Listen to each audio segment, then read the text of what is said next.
caught on his heels, and it's behind for a goal kick for Thomas Kaminski away to our left, and our sincere condolences go to him and his family after the loss of his father in midweek, but he's back. And Matt Bloomfield said it was entirely up to Kaminski whether he wanted to play today, and play he is. Well, it'll be interesting to see how busy he is. In the first 5 minutes or 6 minutes, just to say, we're into now. He's not had too much to do, has he? And that's because his team have been playing very well in front of him. It's a really bright start. The crowd are up and they're feeding off that atmosphere, Luton, at the moment. Another great take from Carlton Morris from a ball downfield. This time on his thigh. He's got it left-hand side, approaching the corner of the penalty area. Works it infield. Across it goes to Makosso, who slides it out, looking for Jones. Takes it well on the right wing. Plays it down the right-hand side of the box. But there is a foul inside the area. Coventry player's lost his boot. And it's going to be a free kick to Luton Town. To Coventry. It's Latibier that's having a bit of a moan about Oliver Langford. So Cov will get the free kick. 6 minutes gone on your home of the EFL. It's 0-0. Yeah, I think they're certainly up for the fight here, Coventry. They've not offered too much in terms of letting Luton look at their goal, but they certainly are playing a game of defence at the moment, where they're sitting on the edge of the box, not able to get out. Whenever they do get the ball forward, it's coming straight back. So the free kick can be taken by Brad Collins from the edge of his 18-yard line. It comes all the way out to this near side, the left. Our commentary position above the executive boxes. I'm sure you all know what Kenilworth Road looks like, the way the cameras used to point out towards the executive boxes that ran the entire length of one side of the pitch. We're on that side now, looking out with the Kenilworth end to our left, main stand opposite us, as Jada Silva for Coventry hits the ball against Lamine Fana, and it goes for a throw. Got to be a little bit more movement. He's directly below us here with a throw in there. And I'm looking at what options are onto him, and everyone's just standing looking at him. It's usually a sign of a team that's lacking a bit of confidence when there's not enough movement in front of the fellow that's got the ball in his hands. Makosso plays the ball up to halfway. Morris jumped and got nowhere near it, and he hurt Latibier, and a free kick's been given by the referee against Carlton Morris, who looks quizzically at Oliver Langford as if to say, what's that for? And Latibier is in some distress. It might be a very serious injury. It might be a fracture. It might be a break. It's not good. That's not good. He landed him. There's nothing intentional there from Morris. So both of them have gone up for the ball. And as he's come down, I think he's landed on top of the Coventry player. And you can see the other players, as they ran up to him, they looked at his leg and they started waving to the medic straight away, the physio, get him on. There was a certain amount of panic in their eyes, and that don't look good. I thought I saw something, Alvin, just as he raised his leg, that all did not look well with Joe Latibier, so they're taking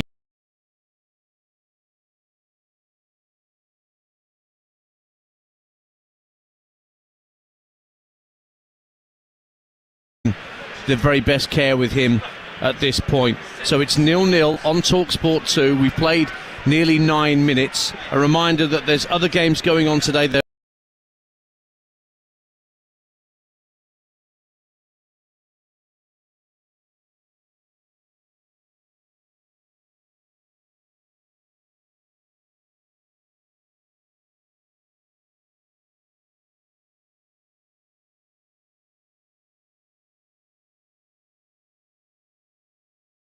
Underway over on TalkSport at Stamford Bridge.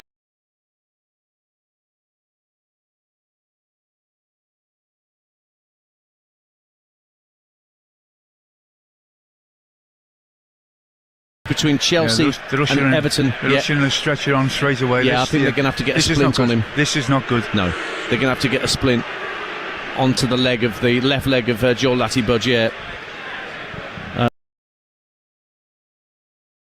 So Chelsea-Everton is underway on TalkSport. That's 0-0. 0-0 elsewhere in the Championship. We know Burnley are up, but they're gunning for the title with Leeds United. They're 0-0 at QPR. And in League One, no goals yet between Bristol Rovers and Reading. That's got bearings on relegation and playoff issues in that division. And Leighton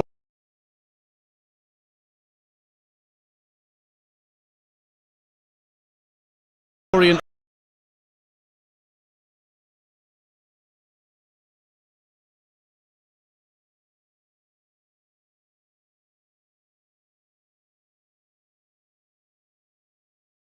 against Wickham. And we have a reporter there. We'll check in with Sam Ellard with any goals that go in at Brisbane Road. Similarly, at the Eco Power in League 2, Dave Rowe is there for us. Doncaster Rovers against Bradford City. Two of the top three playing each other, first against third. No goals there. And Port Vale, the other team in the top three, they're playing as well as fate would have it. They're at AFC Wimbledon today. That's an early kick-off. That is 0-0. And we'll keep you bang up to date with everything that's going on. Now, back on the pitch at Kenilworth Road, just away on the far side from us, Joe Latibier has got a lot of medical staff around him, not just the Coventry physios, but the physios with the stretcher, and they're going to be very carefully making sure that he's helped onto that stretcher. I think it's important to stress as well that there was nothing malicious in the challenge from Morris. Both of them went up for the ball, both eyes on the ball, and I thought he was going to be more hurt, actually, Morris, because he landed really awkwardly on his back. But I think he's landed on the knee of the player, and that knee has been forced then into, obviously, a position that's not natural. The good news is that Latibier is now on his feet. Whether he's able to continue, I very much doubt, but he's on his feet, and the stretcher has been led back to the touchline. There's no need for the medical staff to help Latibier off the field. He's hopping up and down on the leg now. There can't be that much. We were dreading seeing him going off and never taking any part in further part of the game. He's actually walking off now. I've never seen a player in that sort of distress recover and then walk off the pitch in a natural way. That's incredible. What do they put in those magic sponges these days? I mean, you can now and again get a really a nervous injury, and it's a knee where the whole of your leg goes into spasm, or just goes dead. But I was looking at the response and the reaction of his teammates around him, and they were all really they wanted the staff on panicking. Yeah. But he waits off the field, and the free kick's been taken, so Coventry temporarily down to 10. Sims tries to help it down the left-hand side of the box for Redoni, but in step Liam Walsh with a very important challenge. Asgard, centre of his own half, now plays the ball over the top, getting Ali in behind De Silva, and Ali goes down. De Silva caught him, and the referee is going to give a red card for Jay De Silva for denying a clear goal-scoring opportunity as Milenik Ali broke down the right-hand side. He was goal side of Jay De Silva. A clip of the ankles, and the Coventry City left back has been given a straight red card. And with Latibier only just coming back onto the field after his injury, Coventry City are now permanently down to 10 men. Well, he misjudged the flight of the ball, and once the ball bounced in behind him off a slick surface, Ali's in. He's in. Look, there are other Coventry players, I'm sure Coventry will see this in a different way, that maybe could have got towards him, but he would have got a shot away before they got to him, and that is a goal-scoring opportunity. The referee, in my opinion, had no choice but other than the red. He didn't hang about, Oliver Langford, with the red card. And De Silva now making his way down the tunnel over on the far side of the field from us. So 13 minutes gone on TalkSport 2. It's ended up with a free kick just outside the penalty area, and another roar goes around Kenilworth Road. Belief coursing through the veins of the home fans here that they've got all the time they need to get the points they need against a team with one man less. What a start to the game. It's been breakneck stuff, hasn't it? So Liam Walsh is standing over this free kick. It's to the right of centre, almost at the right-hand corner of the penalty area. Coventry defending round about the penalty spot. In it comes from Walsh, headed wide by Mengi. Can Morris keep it in play? He can't. The ball had gone behind for a goal kick. And now Coventry, with Latibier back on the field. Bidwell is ready to come on. Whether it's for Latibier, we'll have to wait and see, because, of course, Bidwell is an orthodox left-back. But Frank Lampard wants to make a change straight away, having seen Jay De Silva red-carded. 0-0. Yeah, it wouldn't surprise me to see him just make a straight swap at left-back there, and then obviously drop somebody back into midfield, just go one up front. I'm keeping an eye on Joel Latibier. He seems to be moving a little awkwardly. I mean, he was involved in an incident a few minutes before that with his boot come off in the penalty area, and he made a bit of a meal of that. I don't know. Well, Jake Bidwell is coming on, and it's Tatsuhiro Sakamoto the Japanese attacking midfielder who's being withdrawn by Coventry City. So it will still be an orthodox back four for the Sky Blues. So it'll be 4-3-2 or maybe 4-4-1 that they will have for the rest of this game. So Bidwell, who played on Monday down at Plymouth in place of De Silva, has now come on for De Silva after his red card. Sakamoto sacrificed to keep the defensive shape for Coventry City. 15 minutes gone on TalkSport 2. Burnley lead at QPR in the Championship. The goal's gone to Josh Cullen. Leeds don't play till Monday night against Bristol City. That game is live with me on TalkSport 2 Monday night. Carlton Morris just inside the Coventry box. Again scrapping for possession with Latibier. Feeds it across to Ali. Trying to bring it down with his back to goal, but that allowed Coventry to clear. And it's brought down by Makosso, who I saw, Alvin, at Derby. First time I'd seen Christ Makosso play. First of all, I couldn't believe he was 20. And then second, I thought, there's a player here. Well, he certainly brought that down out the sky, didn't he? Brought it down with one foot and then played it back to the keeper with the other. Really in control of it. Walsh will strike it across to Teden Mengi, former Manchester United Academy graduate. Lovely ball tucked down the left-hand side from Bell for Tello Asgard. Asgard gives it back to Amari Bell, edge of the area, chips it into the box, over the head of Morris, and there's an offside flag up against a player at the far post. I think it was Lamine Fana who was in there, who was offside according to the assistant on this near touchline. Free kick to Coventry City, and it stays goalless on TalkSport 2. Well, it's got to be advantage to Luton. They've dominated the early stages, even with 11 versus 11. Now they've got the man advantage, and the pressure to a certain degree is going to be on to them to take the game really to Coventry now. Coventry somehow have got to settle down and start keeping the ball better, because it's all been Luton.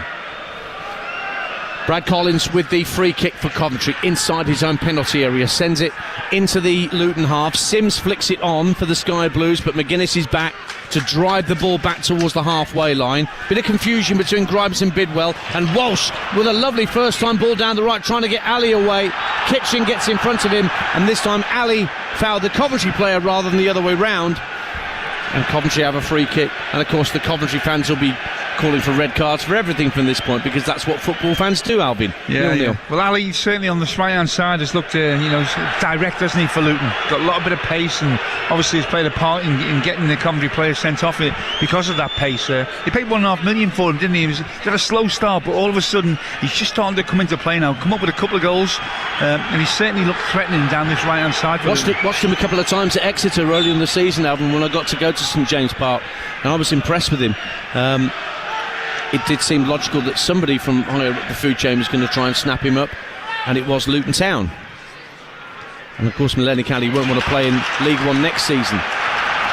Luton trying to save themselves from successive relegations, coming forward with Amari Bell down the left hand side, looking for Morris with a cross, couldn't connect with a header at the far post. Lovely ball sent across the face of goal by Amari Bell. Morris was there at the far post, but Liam Kitching did just enough to put him off.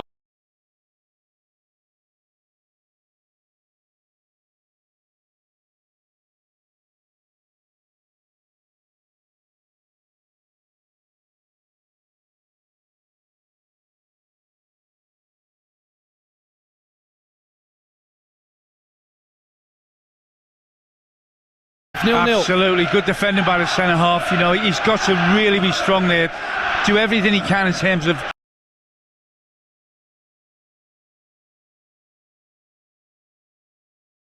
making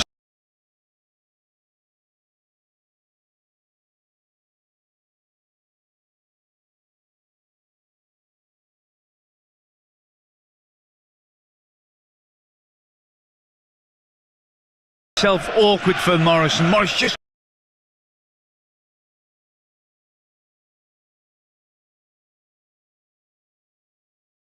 couldn't get purchase on the ball, but it was good defending.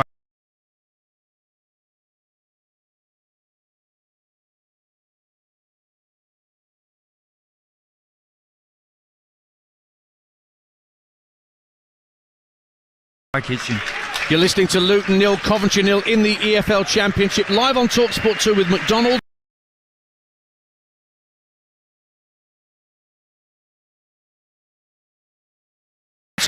Order McDelivery on the app and get rewards points. It's 18 plus, participating restaurants. Delivery fees and terms apply. See mcdonalds.com. Collins with the goal kick downfield. Sims got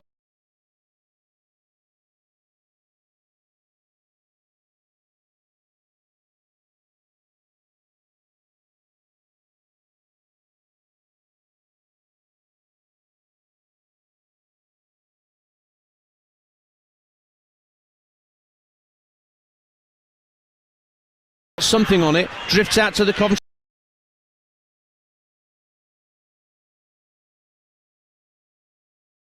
left hand side.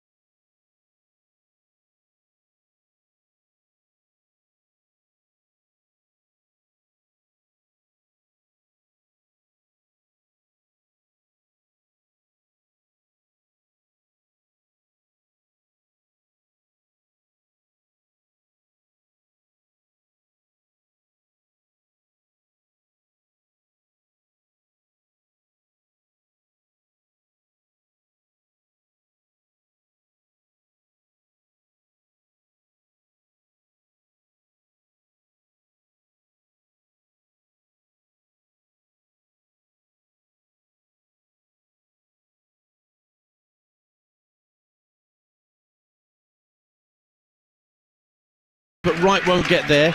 Isaiah Jones.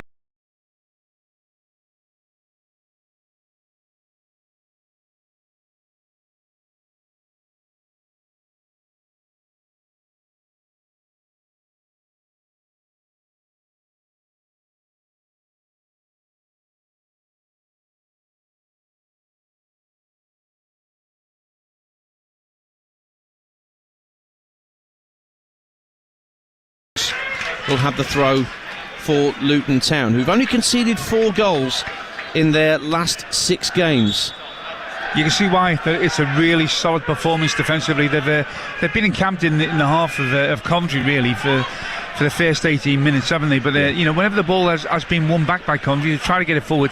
They're so strong at the back. The centre halves have won their battles with Sims, who's really struggling up front for Coventry at the moment. And of course he's more isolated, Ellis Sims, now that Coventry are down to 10 men. If you're just tuning in, an early straight red card for Jay Da Silva, Coventry's left back, denying a clear goal scoring opportunity for Melenik Ali at the edge of the area. Straight red card for the Coventry number 3, and we have 19 minutes gone now on your home of the EFL. TalkSport 2 remains goalless. Now there's a clash of heads between Sheaf and Ali. They both get straight to their feet, no problem.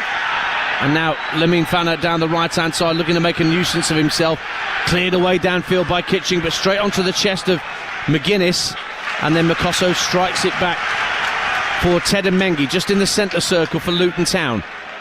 Gets up to halfway, sends it out to the far side of the field in front of the main stand, where Amari Bell is waiting. Once of Blackburn Rovers and came through at Birmingham City. Liam Walsh back for McGuinness, the former Cardiff man, in the centre circle. Chipped forward by Makosso, looking for probably the run of Lamine Fana, but it was hit slightly ahead of the Spaniard. And Bidwell, the Coventry substitute brought on after Da Silva was red carded, works it up to halfway. Radoni trying to play the ball down the left hand side for Wright, sees it intercepted. Jones for Luton works the ball in field to Fana, but he can't get past the challenge of Ben Sheaf. Good drop of the shoulder from Haji Wright, and he now powers away down this left hand side, just over halfway for Coventry. Sheaf picks it up now, centre of the Luton half, tried to play it through to the edge of the area, played it ahead of his teammate, and he actually clashed heads, the Coventry captain, with Liam Walsh. They've both gone down in a heap and need some physiotherapy from the side of the pitch. Looked like it was a counter on there for Coventry, and that's the way they're going to have to play now. They're a man down, and it's about being clever in the way you commit people forward. When the opportunity's there, you must commit and cause Luton a problem going back the other way, because you don't want them to have an easy afternoon of this and just wait for that goal to go in. Because we've seen with their defensive record, if they do get one, it will probably lead to them taking all 3 points, because they've been so solid defensively of late. 21 gone on TalkSport 2. Luton 0, Coventry 0. Coventry down to 10 men. with that sending off. Bit of a drinks break, impromptu drinks break, whilst Walsh and Sheaf get a bit of treatment, but they're both back on their feet and will be back in the game in a moment. Burnley are now 2-0 up at QPR. That goal's just gone in at the Loft. QPR are safe, but Burnley asking a few questions of Leeds United about who lifts the title come the end of the season. And as I mentioned, Leeds Bristol City live with us on TalkSport 2 on Monday night. Before that, we've got Brighton against West Ham live here on TalkSport 2 at 3 o'clock. Alex Crook with Perry Groves this afternoon. Alex will have to try and spot the puns that Perry will liberally throw in. And then we're off to Wembley on TalkSport for the first of the FA Cup semi-finals, Alvin. Crystal Palace against Aston Villa at 5:15. Wall to wall, eh? Wall to wall. Love it.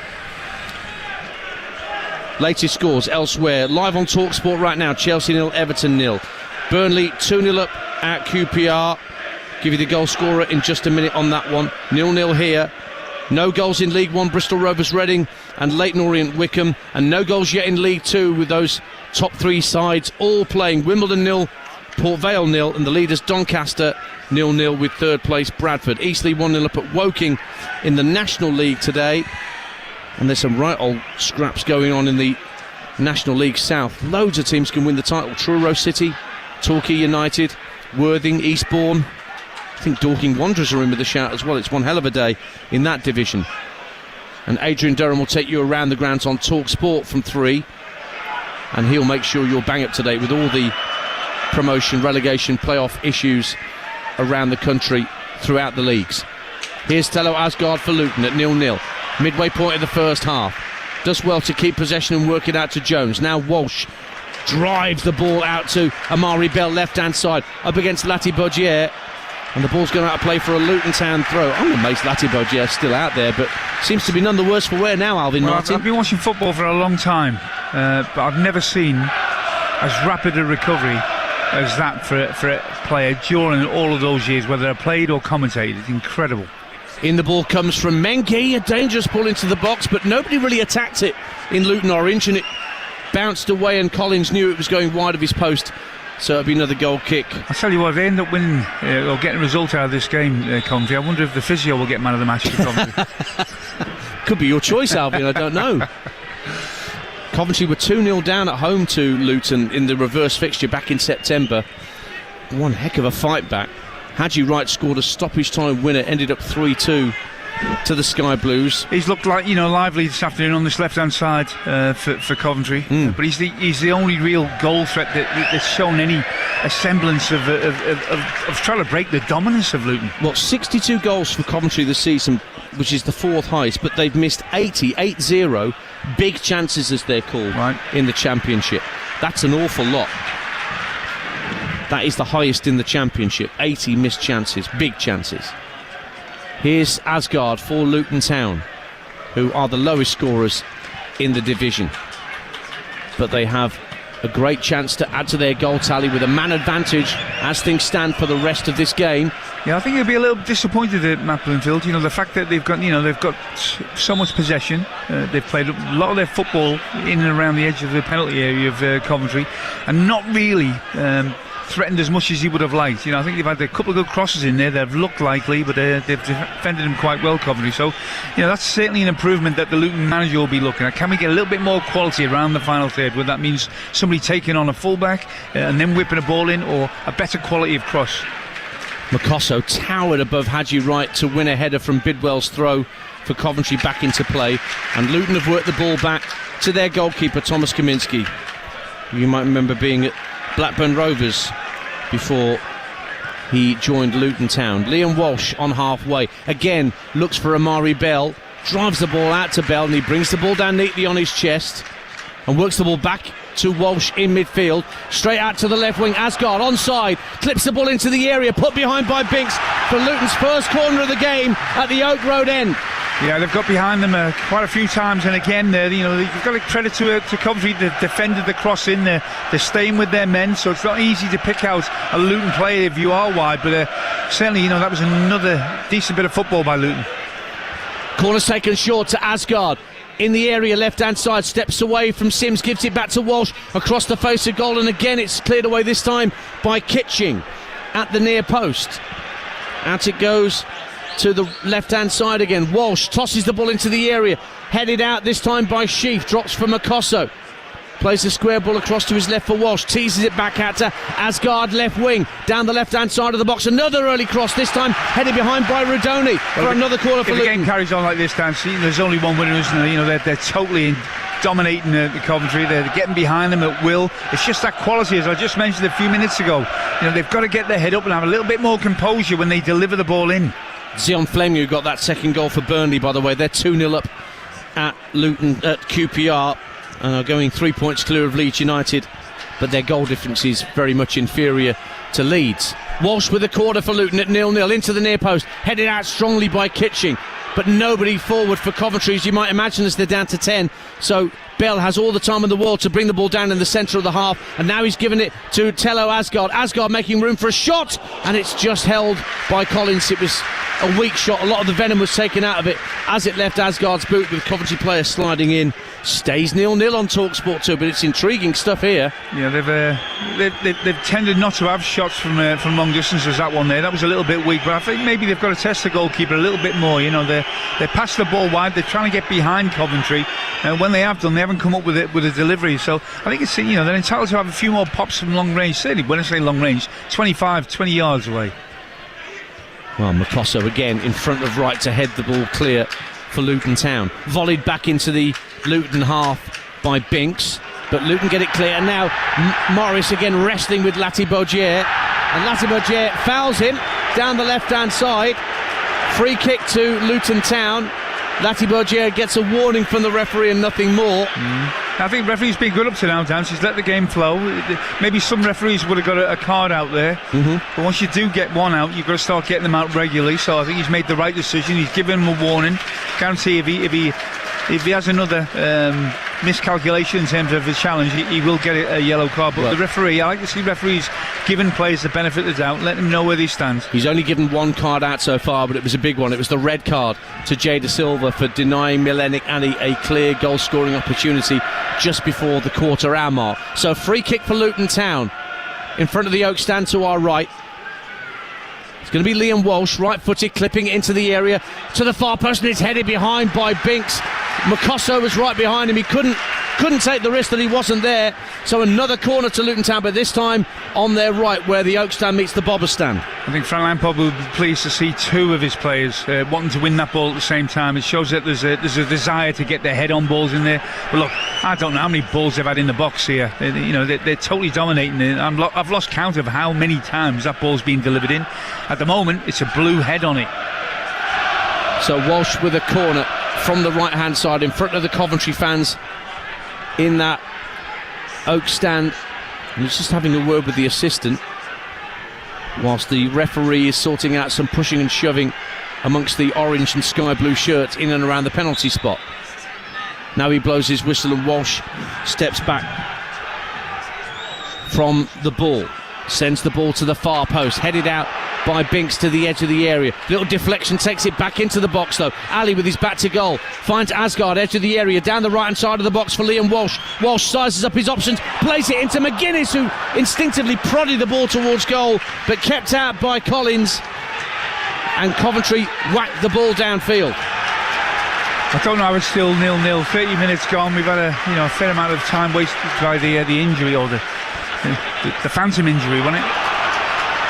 Well, Morris is away from the recovered Latibier, takes it back to Tello Asgard, edge of the area, left-hand corner of it, won't take a shot, gives it back to Morris, inside the area, left-hand side, couple of step-overs from Morris, gives it back to Asgard, goes for goal, tipped over well by Collins for a corner kick on the half-hour. Firm strike from the former Wigan man Asgard, but Collins equal to it, 0-0. Well, he strikes it really well with his right foot, just outside the penalty area. It looks like it's going top corner. Collins flies to his right, gets a really good hand on it. Nicholas Jackson with a rare goal has put Chelsea 1-0 up against Everton, live on TalkSport right now. Half an hour gone there, half an hour gone here too. On your home of the EFL, Luton Town 0, Coventry City 0. Coventry down to 10 men since the 13th minute. And they've got another corner to defend here. Walsh to take it.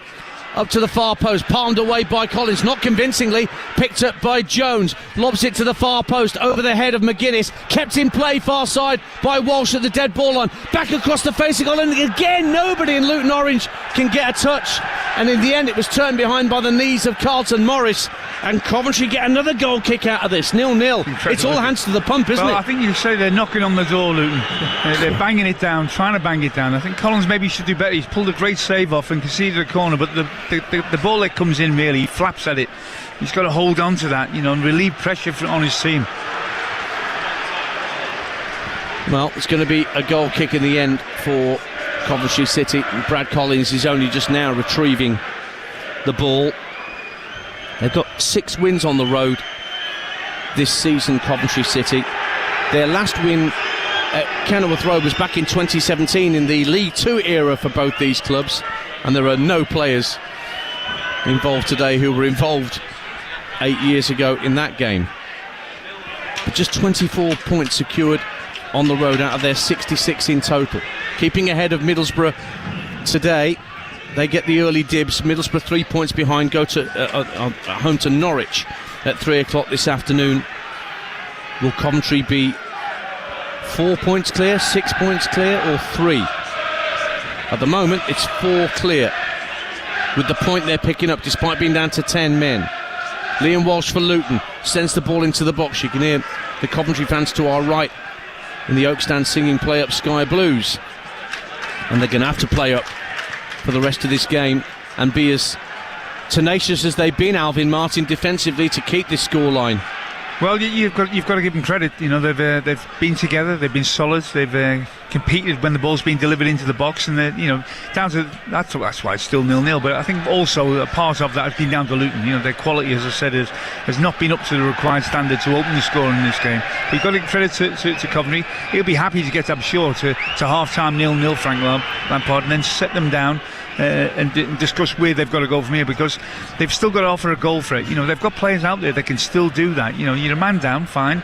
You might be second best in terms of possession, but when you do win the ball back, can you actually cause Luton a problem? Because they just might switch off. There might be a problem in their concentration that you can take advantage of. Another goal for Zion Fleming, another for Burnley. They're going through the gears at Loftus Road. QPR 0, Burnley 3. And Doncaster Rovers have taken the lead against Bradford City at the top of League 2. A win for Doncaster, that's it, they're up. Rob Street has given Donny the lead at the EcoPower. We'll check in with Dave Rowe about how that goal went in just a moment here on TalkSport 2. No goals elsewhere further to what I've told you in the EFL early kickoffs. Chelsea 1-0 up on Everton, live on TalkSport right now. But with just over 10 minutes to the half-time, still Luton 0, 10-man Coventry 0, and Coventry give away a free kick as Rodoni barged into Bell just inside the Luton half. 0-0, Alvin Martin. It was Latibier, I'm thinking he's already been sort of involved in one or two little moments, obviously with the injury as well.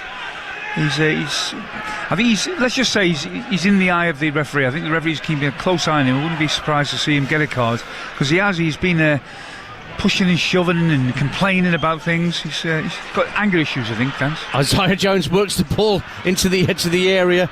Well, you'd know. Hadji Wright tries to bring it clear. Ali goes to ground. He's managed to get back to his feet and kept the ball away from Hadji Wright. Now it's Isaiah Jones trying to barrel his way down the right-hand side, but this time he's pushed Hadji Wright over, who, in fairness to the striker for Coventry, stuck to his task really well and wasn't going to let Jones get past him, and wins the free kick for the visitors, 0-0. I think it's turned into a little bit of a frustrating afternoon for Luton as we speak. 0-0, 35 minutes gone. They've got a man to the good after Coventry had a man sent off very early in the game, and they haven't really. I think they've forced him into one save, haven't he, Collins? He's made a save to the top right-hand corner. But apart from that, they'll be disappointed. The crowd certainly will. It's got a little bit quiet here now for the first time this afternoon, Dan. Because I think being down to 10 men, I think the Luton fans feel like we should be at least one goal up. We should certainly be peppering that goal, which they haven't been able to do. Matt Bloomfield and Frank Lampard both just directly beneath us in the bobber stand looking on.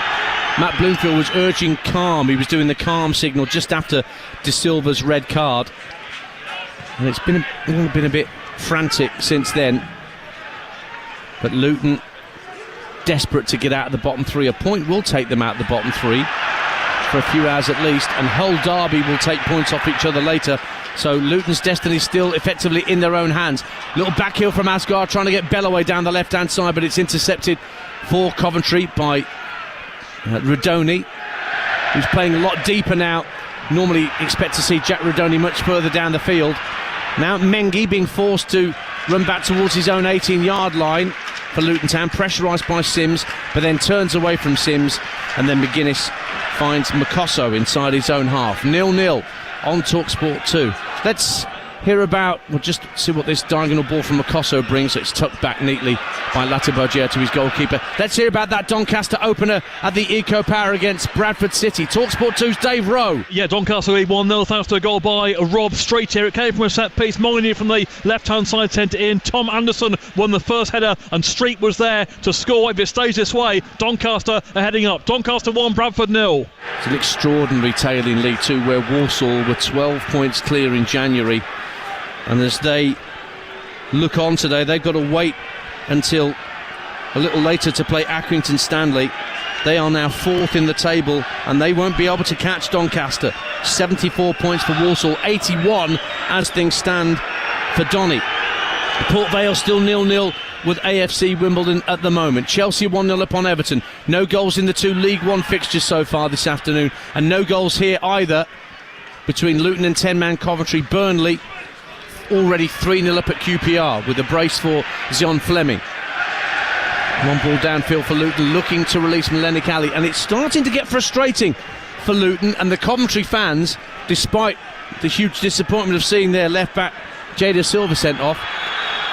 I don't know, they're starting to get a bit cocky down there to our right hand side, Alvin. I've seen this before, you know, where a team gets a run of form where they're coming into this and the fans are up and the atmosphere is great, and then the first 10 minutes the opposition have a man sent off, and we go, well, now it should be a cakewalk. We've been dominating before that, but nothing has progressed from that moment on, and certainly the more positive of the two team talks at half time I think will be Frank Lampard. So, he will say, we've had a setback, we've recovered from it, and we've looked solid ever since. I think that the challenge for Coventry and for Frank Lampard at half-time is, can we offer more of a goal threat going back the other way? Because if they can actually create that and maybe force Kaminsky into a couple of saves, then I think the crowd will get nervous about that as well, and that will fuel the frustration even more. So this game by large stretch is not over. Well, you've not missed any of the action because the aforementioned Thomas Kaminsky just decided to go down the goalkeeper just outside his own penalty area, and that meant drinks break time. I'm not sure whether that was planned. You can never tell these days. It's happening a lot now, Alvin, where goalkeepers just decide to sit down, get some treatment, because of course they don't have to go off the field after they've got treatment. I think maybe a timeout as well. The manager gets a chance, doesn't he, for all the players there, just to say, come on, because it's frustrating sometimes as a manager. You've got to wait to get them in the dressing room at half time, but you'd love to get them together and just have a literally a 10-second little info talk, where you can convey your message to them. That's exactly what both managers have just been able to do. But back underway with just over 5 minutes to half-time on TalkSport 2, 0-0. Fanner making a good run through midfield, good strength from the Luton midfielder. Out to Isaiah Jones, first time ball into the box, headed out by Kitching, only as far as Amari Bell. Now Asgard, left-hand corner of the penalty area, being watched by Sheaf, has to tuck it back infield for Liam Walsh. Walsh out to Bell, left wing for Luton, doesn't put the cross into the box, lays it back 10 yards or so for Asgard. He then strokes it back to midfield for Makosso. Makosso spots Jones, calling for it right-hand side, tucks it infield for Ali, right-hand corner of the penalty area, goes for goal, Ali on his left and drags it a good 3 or 4 yards wide, and Collins always knew it was going wide. So another goal kick to Coventry City. To our right, it's still 0-0 on your home of the EFL. Yeah, he's had a couple of goals that he scored, 2 in his last 4, Ali, and important goals for Luton, and he's got to really start taking more of a chance, like he did then. Obviously make a better fist of it with the shot at the end, but he get it onto his left foot, he's strong on that side, and start having a shot from like 17, 18 yards out, because they're having a lot of possession, and they're passing.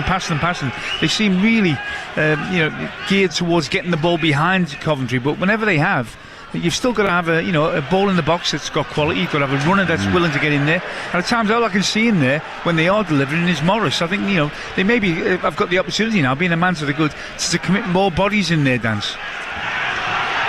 Slightly skewed clearance from Ted and Mengi has given Coventry a free kick. At half-time here, Faye Carruthers will be at the Amex Stadium. She's there with Alex Crook and Perry Groves. They'll preview our next exclusive commentary on TalkSport 2. That's the 3 o'clock offering between Brighton and West Ham. Graham Potter back on his old stomping ground this afternoon. So we'll preview that. And don't forget the FA Cup semi-final on TalkSport at 5:15 from Wembley, Crystal Palace against Aston Villa. Coventry with a long throw into the box. They barely had the ball in the Luton box today. And the throw-in comes to nothing. And then a bit of an injudicious challenge from Louis Binks on Liam Walsh. He's going to get spoken to by referee Langford. And Luton get a free kick just to the left-hand side of their own penalty area. What did you make of that challenge, Alvin? It was a foul, not a booking. So, he's having a chat with him now. It was only the reaction of the crowd in that far corner that made the referee do any more than just okay, free kick, let's get on with it. But up to now, he hasn't been affected by the crowd, and he hasn't got cards out unnecessarily, and hopefully he won't start. Up to now, he's done well. Don't start. Mengi picks up the short free kick from Kaminski. 2.5 minutes of the 45 to go. There'll be time to add on because there was that long delay for Latibier's injury and the red card for De Silva too. We'll find out in just a moment how much additional time we'll have. Still 0-0. Asgard for Luton. Works the ball back for Walsh. Across for Fanner, just in front of the centre circle. Makosso in support, but he's worked it back out to the right-hand side for Isaiah Jones. The near side to us. Gets to level with the area. Liam Kitching. And then down goes Hadji Wright. Again shows great strength to keep the ball off Isaiah Jones and wins another free kick. How hard is Hadji Wright working from a defensive point of view in this first half? 0-0. And that's something that, from both sides of the point of view, that's good from Coventry's point of view, but really, Jones, who's the Luton player who's trying to dispossess him in it, don't give silly fouls away, especially in that area. He's got nowhere to go. He's stuck in the corner flag near his own goal. Do not give a foul away and let them off. Otherwise, all you got to do is put pressure on him. He'll give you a throw in there and you can carry on playing. It's funny, you and I were talking off air before we went on air about centre halves and what they're looking at and what they're marking and what they're supposed to be keeping an eye on. The Coventry defenders so far have done exactly what you would want as a coach, Alvin Martin, as a defensive coach. I think when the ball's wide and it's going to be delivered in, you're a defender. Just wait a minute. Rodoni's going to have a go for goal from 25 yards, and it's a good 2 or 3 yards wide, but that's the first we've seen from Coventry City in an attacking sense, and it's taken us to the last minute of the first half. Rodoni just trying his luck from 25 yards wide. Goal kick, 0-0. And that's something that I think Luton have got to do. You've got to take a lesson from that. That's a good effort by Rodoni. He was a little bit worried about it, wasn't he, Kaminski? It just flew past his right hand post there. Having shots from 20 yards, especially on this surface, is quite slick. Why not? But I think going back to the defensive side of things, when the ball's wide, you should know where your attacker is. You should have a picture of him, certainly not holding on to him, but really tight with him, and where the ball's going to be delivered. And they've done that really well, Coventry, because they must have delivered 20 balls in during this first 44 minutes, this first half. So 20 balls have been delivered in, and not one Luton player has got onto one. So is that down to good defending, or is it down to the attackers not really making themselves more robust in there? Well, they've had 4 corners of Luton Town. Balls bouncing around on halfway for head tennis. Asgard just improvises a knee forward. Isaiah Jones then volleys it into the Coventry penalty area, but it bounces away from anybody in an orange shirt, and Brad Collins has time to bring the ball down and almost invite Carlton Morris to charge at him, and then we'll pick up the loose ball. So we're into added time. Good battle going on there between Ali, the right side of the attacking player for Luton, and Kitchen, the centre half for Coventry. He's fast, Kitchen. He's really quick, and Ali is as well. But they're certainly having a good ding-dong there. It's a good battle, that one. Ball headed downfield by McGuinness, picked up by Sheaf, tucked back to the goalkeeper Collins, controls it with his left and then drives it with his right, looking for Rodoni. down the right-hand side. It's a brilliant ball, and it's well controlled by Rudoni. Under pressure from Mengi, down the right-hand side of the Luton box. Works it back to Latibier. Rudoni again. Hadji right, and Ellis Sims waiting for a cross. In it comes, but it sails over both of their heads in 2 bounces. It's over the touchline, and it's a goal kick to Luton Town, 0-0. See, they do have, certainly out there at this moment. You say Rudoni, Hadji right, definitely. Sims, who's struggling a bit for confidence at the moment in terms of putting the ball in the back of the net. But they do have individuals that could get themselves a goal in. If they did get a goal, what is already a frustrating afternoon for Luton would become even more frustrating. So stoppage time well underway. We played a minute and a half of it. Melenik Ali darting down the left-hand side of midfield. Tucked back to Latibier. And he will clear right-footed, but it won't stay in play, will it? Yes, it's kept in play by Mengi. Did I hear extra time, 9 minutes there? Yeah, they just announced it. I wondered how much there was. 9 minutes indeed. We're into the 48th minute. Here's Melenik Ali for Luton, pulling the ball back, almost dropped for Bell, kept off his head. Jones goes down, sort of stumbles. Clark claims for a penalty. Nothing doing, says Oliver Langford, quick to wave that away. Luton have a throw, 0-0. Ali threw himself at a ball there, around the penalty spot it was. I couldn't see which boot it was from the Coventry defender, just nicked it away from him. I think it was Louis Binks. But here's McGuinness for Luton, trying to press at the end of this half. So 9 minutes have been added on. 2.5 of that have been played. Bell for Luton finds Walsh, back to goal at the edge of the area, gives it back to Asgard, shooting chance straight at Bradley Collins, who holds onto it well and then drops onto the ball, Jordan Pickford style. Another effort on goal from Asgard. The first one was tipped over by Collins, this one straight at the goalkeeper, 0-0. Yeah, he looks more likely, doesn't he, from hitting the ball from long range. Asgard, he's somebody that will take that on, and you never know, he just got to spill one. Morris was following that one in. If he doesn't hold on to it, Collins, could have been a problem. He clears from hands downfield, does Brad Collins, looking for Ellis Sims, but that's comfortably headed clear for Luton by McGuinness. Then Binks heads it back into the Luton half. Bell looks for Asgard. Lovely turn from Morris, and he was fouled by Sheaf on halfway as he turned away from his man. He showed some really neat touch. He scored his first goal in a very long time here on Easter Monday against Bristol City, and his manager was fulsome in his praise of the effort that Carlton Morris has been putting in. And he's shown some lovely touches. He has, but they've been in the deeper areas. We want to see that sort of skill factor and touch, inside the penalty area, and then we might see the first goal in this game. Free kick just shy of the halfway line that Kaminski has come forward to take. Coventry defending from about 25 yards out. They now drop as the ball's sent up to the edge of the area. Right heads clear, but Luton will be first on the scene to pick it back up. Jones wins a throw off right, just down beneath us in the bobber stand, midway point of the Coventry half.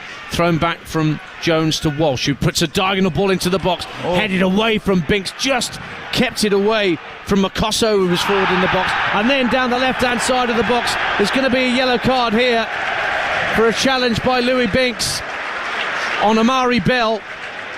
And a free kick to Luton Town down the left-hand side of the Coventry penalty area. That's fair enough as well, the card. I think he's going to get that card out. He knows what he's doing there, Binks. He gets a really good touch on the ball. It goes outside the penalty area, but he's going at such a pace that he's only got one thing in his mind. He's going to stop the Luton player. Once the Luton player actually pushed that past him, it was a definite foul. But he knew what he was doing, so first card for him. He's going to have to be careful now. We've already had a red. That was for Jay Da Silva of Coventry on the 13-minute mark. We've played nearly 5 minutes of the minimum 9 that have been added on at the end of this first half on TalkSport 2.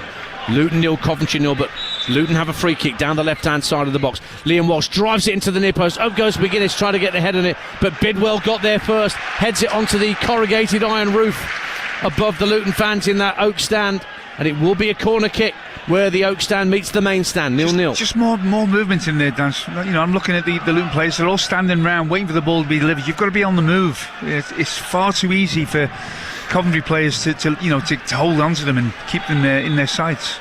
Walsh again with a set piece. A right-footed in-swinger will be sent in, but this is only going to happen once the referee's had a word with a couple of players in the 6-yard box who are jostling a bit too much for his liking. Now the referee backpedals to the edge of the area. Here comes the corner from Walsh. Well, he was going to send it in, and then he realised it wasn't placed the way that he wanted, so he resets. In comes the right foot delivery into the near post, headed out by Wright, defending that near post, and Alvin Martin shakes his head. Latibier, he's just got hold of Morris. I can't, the referee's got to stop him doing that. He's not even looking at the ball, he's just holding on to Morris. That's a foul in the penalty area. But now he's given a free kick Coventry's way in their right back position. If I was Morris, I'd be going over to the referee now, who's had a good game, Oliver Langford. I'd be saying, just keep your eye on him when there's a corner or a free kick going to be delivered into the box. He's holding on to me, referee. Just watch it and you will give a penalty. That's all he's got to do. Just a roundup of what's going on elsewhere in the EFL. It's 0-0 here in stoppage time. Coventry down to 10 men.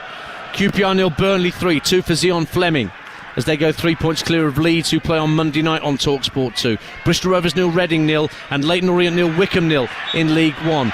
And in League 2, it is Doncaster 1, Bradford 0. Doncaster will be promoted if that score stays as it is. Wimbledon 0, Port Vale 0, and Harrogate 0, Notts County 0's not long got underway. Apparently it's been a red card for Bradford. We'll bring you details of that with Faye after the half-time whistle's gone here, but it's still 1-0 to Doncaster, and now they have a man advantage. Wright puts the ball out of play, does he? No, a free kick's been given first for a challenge on Lamine Fana that gives Luton Town a free kick near the right-hand corner of the penalty box, probably a bit deeper, about 5 or 6 yards deeper. But again, Liam Walsh, who's the set-piece specialist, let's see what the delivery's like here, Alvin Martin. This is a really nice place to be able to deliver from. What is it? Just about 10 yards outside the apex on the right-hand side of the penalty area. So a lovely ball to be able to just play behind the last Coventry player and expect a run to go in. Coventry holding their line at the 18-yard line. In it comes from Walsh, whipped to the far post, and then the heads went up and Ted and Mengi tried to get there first, but again it came off a Coventry player last the ball.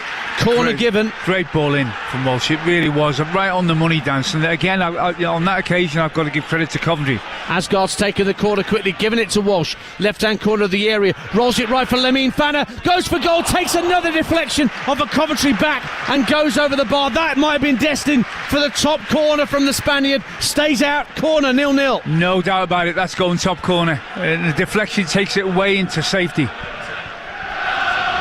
So corner kick for Luton Town, where the Bobberstan meets the Oak Road end to our right, and it's going to be Liam Walsh with a right-footed out swinger, drives it beyond the far post. McGuinness heads it back across the face of goal. Kitching there to clear it for Coventry. We played nearly the 9 minutes of additional time. There's another ball on the pitch. This just rolled into the 18-yard box as the ball was played out to Liam Walsh. I don't know where that ball came from, but it suddenly materialised from out of nowhere. It was in the goal behind the Coventry keeper there, and the Coventry fans had it from one of the clearances, and they were throwing it around themselves and then decided to hail it on at an opportune moment to stop an attack from Luton. Bit of housery. And there goes the half-time whistle. And a bit of frustration around Kenilworth Road from the home fans, because they've had a man advantage here since the 13th minute, when Jay Da Silva, the Coventry left back, was given a straight red card. To the box when he was sent clear. Oliver Langford quick to issue the red card, but since that point, chances for Luton Town with that man advantage have been few and far between. Tello Asgard with the only direct efforts on target. One, a flashing right-footed shot that was well tipped over by Brad Collins for a corner that came to nothing. Rudoni's had one snapshot for the 10 men of Coventry at the other end, but they've had very few sightings of Thomas Kaminski's goal. But you can hear the frustration around this stadium that the Hatters have not taken advantage of the man advantage. At the break on TalkSport 2, it's Luton Town 0, Coventry City 0.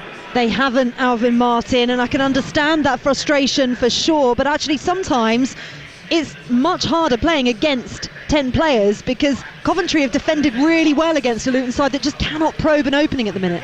Yeah, that's right. Now look at I think the defensive side of Coventry's game after the sending off has been 5-star. It really has, and I think the fact that it is 0-0, I don't think it's down to the attacking side of Luton's play. I think it's more Agreed. down to the really well organised defensive unit that's in front of them.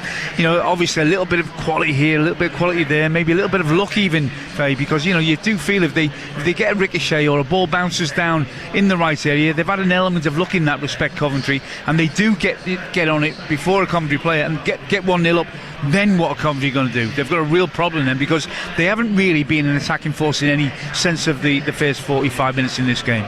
But did Luton Town get a little bit of luck with the sending off? I've seen it a number of times, and you can't tell definitively whether Ali tripped himself or whether Jay Da Silva tripped him. Look, his momentum takes him, and because he's in front of Jay Da Silva's run then trips up Ali because their feet tackling up. I don't think there's any other way you can look at it apart from sending him off, because it was a clear goal scoring opportunity. Yeah, you've got me there. I haven't seen a replay of it, Faye. We haven't got access to it here, but all I could see was the attacker in a prime position to bear down on goal. I think I looked at the Coventry players to his left, and they weren't going to get to him. He could have got a shot away from 17 yards, a free pop at goal, and then once there was contact there, I could only see the referee making the correct decision there. So if you're saying that and it's still not in terms of did he mean it, you do see that often a lot. Somebody attacker will be away in front of, bearing on goal, the defender will be behind him, and it won't be a defender trying to make contact with him, but the striker's heel will come back, make contact with the defender behind him, and he'll go down. I've seen that, and they sometimes can be harsh. I didn't see that instance as that sort of problem. I think that even the reaction in the ground and the reaction of the other Coventry players was, look, we think that's a pen. Yeah. Well, not a pen, a sending off, for sure. A pen would have been lovely as well. I'd have taken that, Alvin, that's for sure. But 70% possession, Luton Town, 11 shots, 3 on target. Very little coming out of Coventry. They have it all to do in the second half to try and seal their playoff spot. This game, huge implications in terms of the top and the bottom of the table, but goalless as it stands. Let's go around and find out some of the other half-time scores in the Premier League.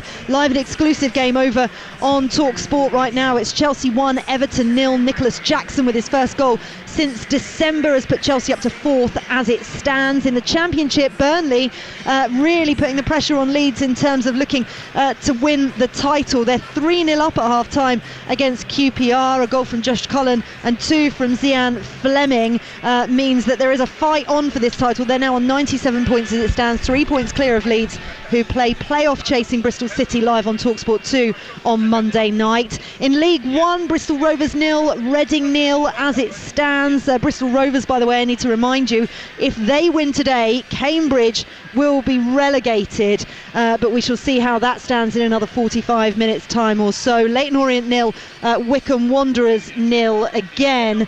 That has implications in the 5:30 cook-off as Wrexham play Charlton. In League 2, AFC Wimbledon 0, Port Vale 0. AFC Wimbledon need to win to guarantee playoffs. Port Vale promoted if they win and other scores go their way. At the moment, Doncaster Rovers, though, are going up into League 1. A Rob Street header, his 10th goal of the season, means that after 3 seasons down in League 2, Doncaster Rovers, as it stands, are heading back up to League 1. They're a goal to the good against Bradford City, who are also fighting promotion, you'll remember, but they're down to 10 players. Aidan Baldwin was sent off for foul and abusive language after the half-time whistle, so all to do there. There was a 1 p.m. kickoff as well in League 2 between Harrogate and Notts County. Notts County pushing for the playoffs. That is goalless. And Celtic are waltzing to the Scottish Premiership title. 15 points clear going into this game against Dundee United, and it seems that there is a title-winning party at Tannadice. They're 3 goals to the good at half-time. Right, half-time at Kenilworth Road. Luton 0, Coventry 0. Coventry, of course, down to 10 players. Second half action coming next, and we'll look ahead to our exclusive Premier League commentary at 3 o'clock as Brighton host West Ham. EFL Live on TalkSport 2 with McDonald's. Order McDelivery on the McDonald's app and get reward points too. 18 plus participating restaurants. Delivery fees and terms apply. See mcdonalds.com. Listeners, we interrupt the airwaves to share an incredible discovery. The reason why Britain hasn't been so great of late is because the country hasn't been eating enough Weetabix. We must get to work in rebuilding Great Britain, Bix by Bix. By delivering Weetabix to whoever plans the traffic diversions, to delivery drivers who can't seem to find your house, and people who don't stack the dishwasher properly. To Britain, we must say, have you had your Weetabix? Love football! So do we! At Sporting Life, we give you access to premium sports betting insights, and it's all completely free. Whether it's the tension of the match or the thrill of the goal, we're here because every moment matters. Join Sporting Life today to enhance your betting experience with in-depth analysis, exclusive content, and the latest form and stats. When it comes to football, we're on your side. Search Sporting Life. Magnum Classic Radio Spot, take one. Matt, bite the Magnum Classic at my signal. Remember to emphasise the perfect cracking chocolate. And then wait for my signal. Sorry, couldn't resist. Nothing cracks like Magnum. Magnum, true to pleasure. At AJ Bell, we've made setting up your ISA easy. So easy, a baby could do it. Though babies can't invest. They certainly wouldn't have any use for our low-cost investment platform, or the coordination to use it, even though it's really, really easy. They also don't listen to radio ads. Unlike you clever sausage. Now, set yourself up with an ISA as a reward. You can even set one up for your baby. Open one in under 15 minutes and start investing today. AJ Bell. Feel good investing. The value of your investments can go down as well as up. Get that Euro Millions feeling this Friday. 10 UK winners are guaranteed to be millionaires. That's 10 more reasons to dance. 10 more robots, 10 more Limbos, 10 more salsas. 10 UK winners are guaranteed to be millionaires this Friday. Euro Millions from the National Lottery. Play on app. Account terms, rules and procedures apply. Players must be 18 or over. Hawksby and Jacobs on TalkSport with Toolstation. Unfiltered football debate. Done right. Your mum calling you by your surname's not a great start, is it? Really? Not really. Big hitting cricket comment. Done right. So many places we could go with that conversation, but we're not going to on so many levels. Knockout boxing opinion. Done right. That was a classic. Legendary. Entertaining afternoon radio. Done right. Well, some would say it's absolutely. Hawksby and Jacobs, weekday afternoons from 1 on TalkSport with Toolstation for a job done right. EFL Live on TalkSport 2 with McDonald's. Enjoy a tasty night in delivered to your door with McDelivery. 18 plus participating restaurants. Delivery fees and terms apply. See mcdonalds.com. The unstoppable force of live football. Brilliant goal! EFL Live on TalkSport 2. Oh, red card!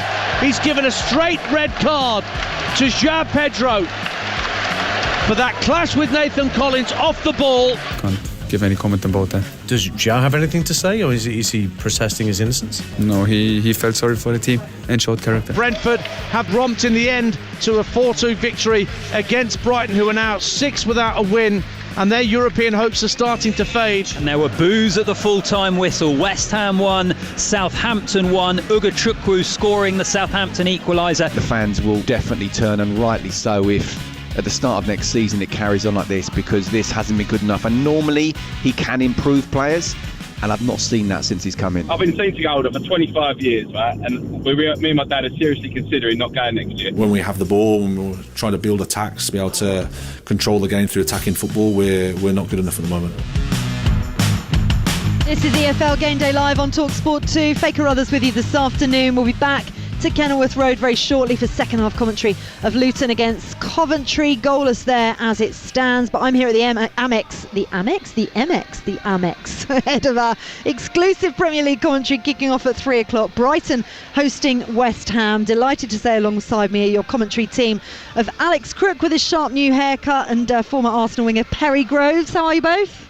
A little tin up as well. Very good, mate. Yeah, little Graham Potter style glow up. Yeah, just for him. You're not trimmed your beard though. You don't like us that much. I did trim it a little bit. Right, yeah. okay. Little highlights put in as well.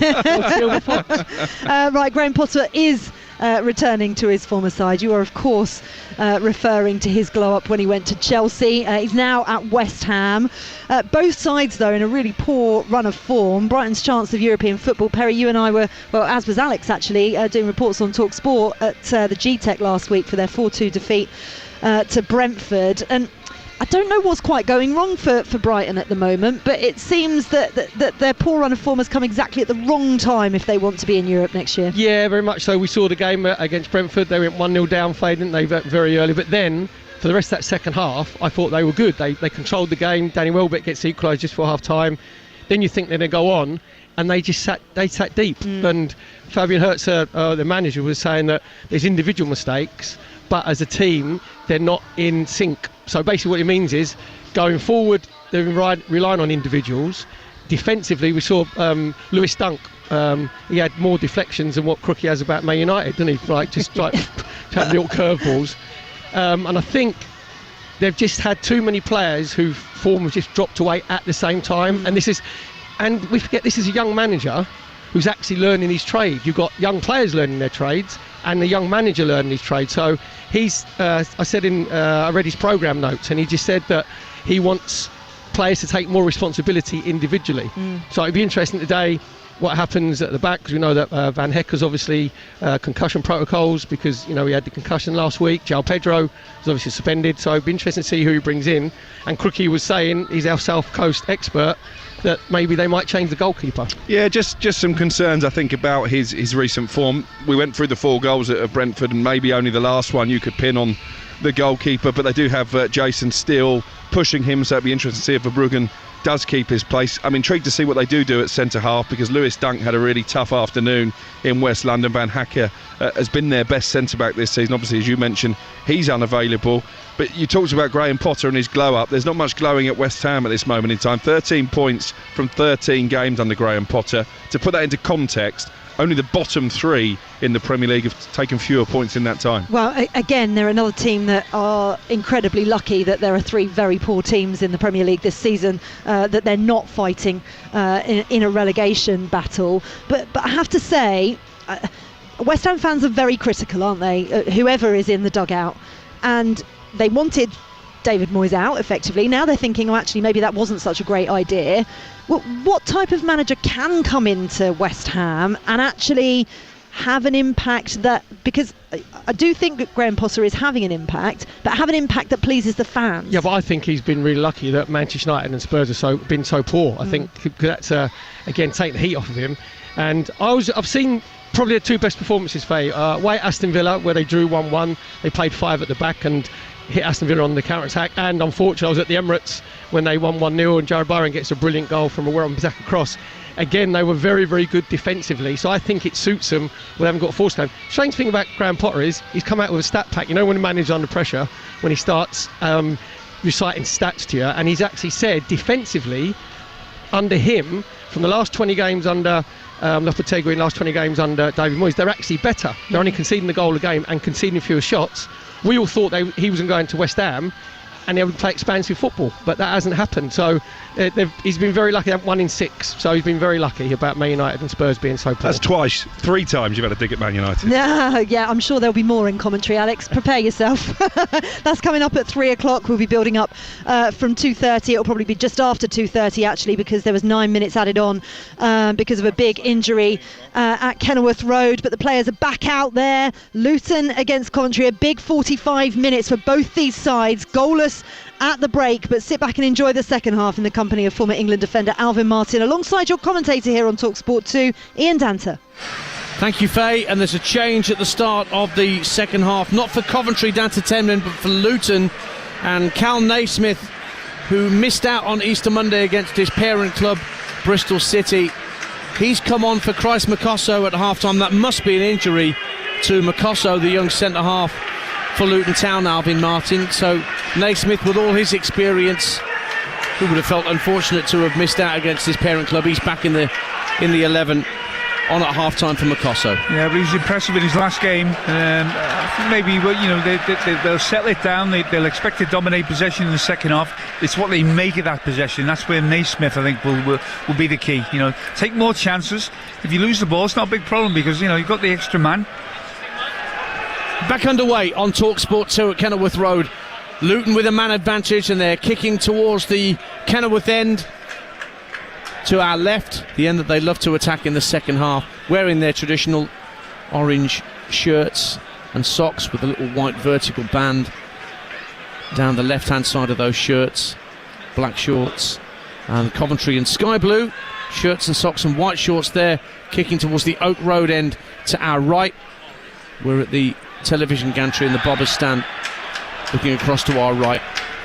Very low down view that the Coventry fans and the Luton fans in that stand have of the action. Yeah, you know, because some of the Premier League grounds now, you could like little ants on the pitch. Well, it's like the opposite to the Leeds end at Newcastle, isn't it? That's the great example up there. I'll tell you what, we've had a look at the incident, the big incident in the first half when he was sent off De Silva, because we didn't have a monitor that was working. It is working now. We've had a good look at it, but I still think it's a red card. It's still a red card. The referee made the right decision. De Silva misjudged the flight, put himself in trouble. It's a little unfortunate he's made contact, but did he meet contact or not? But certainly the play was through. Without that contact, it's a goal-scoring opportunity. So I think he's got to go. Didn't see any problem with it with the naked eye either, in fairness, whilst we were commentating on it. So 0-0. I'll run you through the lineups in just a minute as Milenic Ali makes a run down the right-hand side. He's forced Kitching to come across and put it out for a throw. So Kaminski in goal for Luton. It's now Naismith, McGuinness and Mengi as a back three. Jones, Fanner, Walsh and Bell. Ali, Morris and Asgard for Coventry. Collins in goal. Latibier, Binks, Kitching and Bidwell in the back four. Grimes, Sheaf, Rudoni, Wright and Sims further forward. Sakamoto was taken off after the red card was issued to De Silva to allow Bidwell to come on. Crossfield ball looking for Asgard, intercepted by Rudoni, but he's frustrated with himself that he couldn't control it. To remind you of the as it stands table, Luton with this point will go above Derby County and put the Rams into the bottom three ahead of their game at the MKM against Hull this afternoon at 3 o'clock. 47 points to Luton, 46 to Derby, 48 Hull, 49 Oxford and Preston ahead of them. And Coventry, of course, they would stay in 6th spot. They would go level with Bristol City, who don't play till Monday night, 67 points. Middlesbrough just 4 behind them ahead of their game with Norwich this afternoon, and Millwall 4 behind ahead of the Swansea game. Left-footed curling shot from the right-hand corner of the area from Isaiah Jones, comfortably saved at his near post by Bradley Collins, and that is an effort from distance that we didn't see many of from Luton in this first half. You know, that's fair enough. You know, he's on the right-hand side there, Jones. He's cut in on his left. It's not his strongest side, but he has got a half-decent shot away. He's just got to find a corner. But, you know, let's test the keeper a bit more. That's what I'd be saying to these players. And remember, in League 2, Doncaster will be promoted if they hang on to the 1-0 scoreline they've got in the Yorkshire derby against Bradford. Rob Street with the goal. Aidan Baldwin a second yellow card at the end of the first half saw the Bradford man dismissed. Wimbledon 0, Port Vale 0. Harrogate 1, Notts County 1. Notts County in the playoffs. So at the top of League 2, Doncaster 81 points, Port Vale 78, Bradford 75, would only be a point clear of Walsall, who are at home to Accrington at 3 o'clock this afternoon. No goals in League 1 in those two early games. Bristol Rovers against Reading.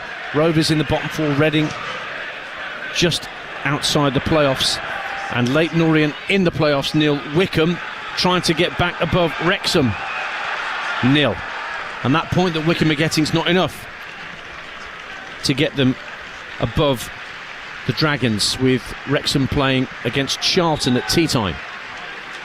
Throw in for Latibier down the right hand side for Coventry City. 4 minutes gone in the second half.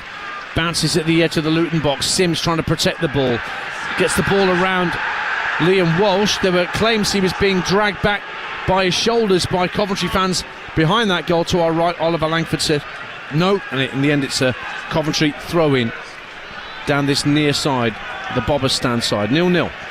Yeah, Sims, he looks like a centre forward that hasn't scored in 11 games, doesn't he? He's just lacking that little bit of belief in himself.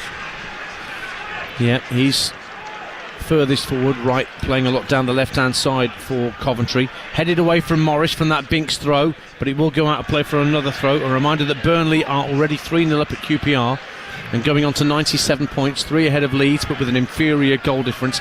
Leeds against Bristol City Monday night on TalkSport 2. Throwing comes into the area. Kitching headed it towards goal, and it was headed clear from the 6-yard line with Luton under pressure defensively, and then they've won a free kick as Fanner was caught just outside the area, and Bell looks to release it down to the left-hand side for Milenic Ali. Drifts infield. Plays a crossfield ball looking for Isaiah Jones. Bidwell, poor touch, allows Asgard to pick it up, and the shot is deflected wide for a corner. And Jake Bidwell is grateful to his defenders for blocking that, because his poor touch allowed Asgard to get a shot away from the 18-yard line. 0-0. Yeah, be relieved, Bidwell. I think it was Binks actually got a deflection on the ball. It looked like it was going top corner. It was really close. Short corner from Walsh to Asgard, who gives it back to Liam Walsh, level with the 18-yard line, sends the ball into the box, headed across the face of goal by Mengi, but well claimed by Bradley Collins, coming out to the edge of his area. Wasn't really under any pressure from anybody in a Luton shirt. 51 minutes gone on TalkSport 2. It remains goalless between Luton Town and Coventry City. Alvin Martin. Naismith is slotted in left hand side of the three centre-halves there to allow Bell to really push on forward, and he's decent on his left foot. Naismith, he picks out different balls. It's not just a case of going wide all the time. If you can go central, he'll look to slide it in there. Just a little bit more risk taking in terms of his delivery, so it should benefit them in terms of their creativity here, Luton. Morris turns the ball on halfway into the path of Asgard. It deflects out to the right-hand side, and Fanner has made a run down the right-hand side of the box. Tries to pull it back. Might drop for Asgard at the edge of the area. Vital toe-in from Rodoni to get it half clear, but here's Naismith tidying up for Luton Town. Finds Morris, the Luton captain, but he can't get past Latibier. They've had a right old scrap this afternoon, those two. Yeah, so they've got to get him, with some of them subtle touches he's got, Morris, inside the penalty areas. His best stuff has been done far too deep for Luton. Let's get the team news from our 3 o'clock game in the Premier League exclusive, Brighton against West Ham at the Amex. Here's Alex Crook. And the headline is that after rounding on his own teammates last weekend, Nicholas Fulcrew finds himself out of the West Ham starting lineup. 3 changes for the visitors. Wan-Bissaka, Mavropanos and Souček are the players who come in. 3 changes as well for Brighton. March, Adingra and Ayari replace Van Hecke, João Pedro and Minte. Thank you, Crookie. Alex and Perry Gross will be your commentary team. Straight after this game concludes, we'll be down to the south coast to check in with again. Look at him with Morris. Yeah, he's having a right old scrap with him. Corner into the far post from Luton Town. It came off McGuinness's head first and then came off the outside of Rodoni's boot, and another Luton corner, this time at the Kenilworth end where it meets the David Priest stand opposite our commentary position, and Morris, who looked like he was going to take it, is now trotting back into the area to let Walsh take it. 0-0. He's going to come and have an under the grapple with the same player. Look. Latibier is crazy. Very much sticking like a limpet to Carlton Morris. And Morris now just walking into a crowd of players, seeing if Latibier will go with him, and he does. Clutcher plays around the penalty spot. Walsh will take the corner. In it comes deep to the far post. Headed away by Coventry, but it comes back to Asgard. Left-hand side, 18-yard line, works it back into midfield. Isaiah Jones out to the right wing, and Walsh teases a deep cross in. Latibier keeps it away from Morris. It won't be a corner, it'll be a throw-in near the corner flag on this left-hand side to Luton Town. 0-0, 8 gone in the second half. Well, they'll need a little bit of good fortune here, Coventry, to keep on, Well, here's Amari Bell down the left-hand side of the area. Hits it against Rodoni, comes back to Bell. Now Asgard, left-hand corner of the box, gives it back to Liam Walsh. Walsh hits the crossbar with a rasping right-footed drive. Goes behind for a goal kick. In fact, a corner's been given. Bradley Collins must have got a touch. If he did, that's a sensational save to keep it 0-0. I think he did get a touch. Normally a keeper will jump her up and down when you've got a touch and he's gone to the bar like that, but he didn't obviously want to concede the corner. But that's a great save, I think, and a strike from outside the box. And Walsh, having taken that strike, is back to that corner of the David Priest stand, and the Kenilworth end to take the corner. Floats it to the far post, headed away by Kitching. Comes out to Asgard, edge of the area. Went for goal, but there were 2 Coventry players on him in an instant to block it. Comes out to Amari Bell, just over the halfway line, left-hand side. Out to the left wing for Naismith. Tries to tease it further down that left-hand side for Lamine Fanner, who does well. Rides a couple of challenges. Gives the ball back to Cal Naismith. Now Walsh takes over in centre of the Coventry half.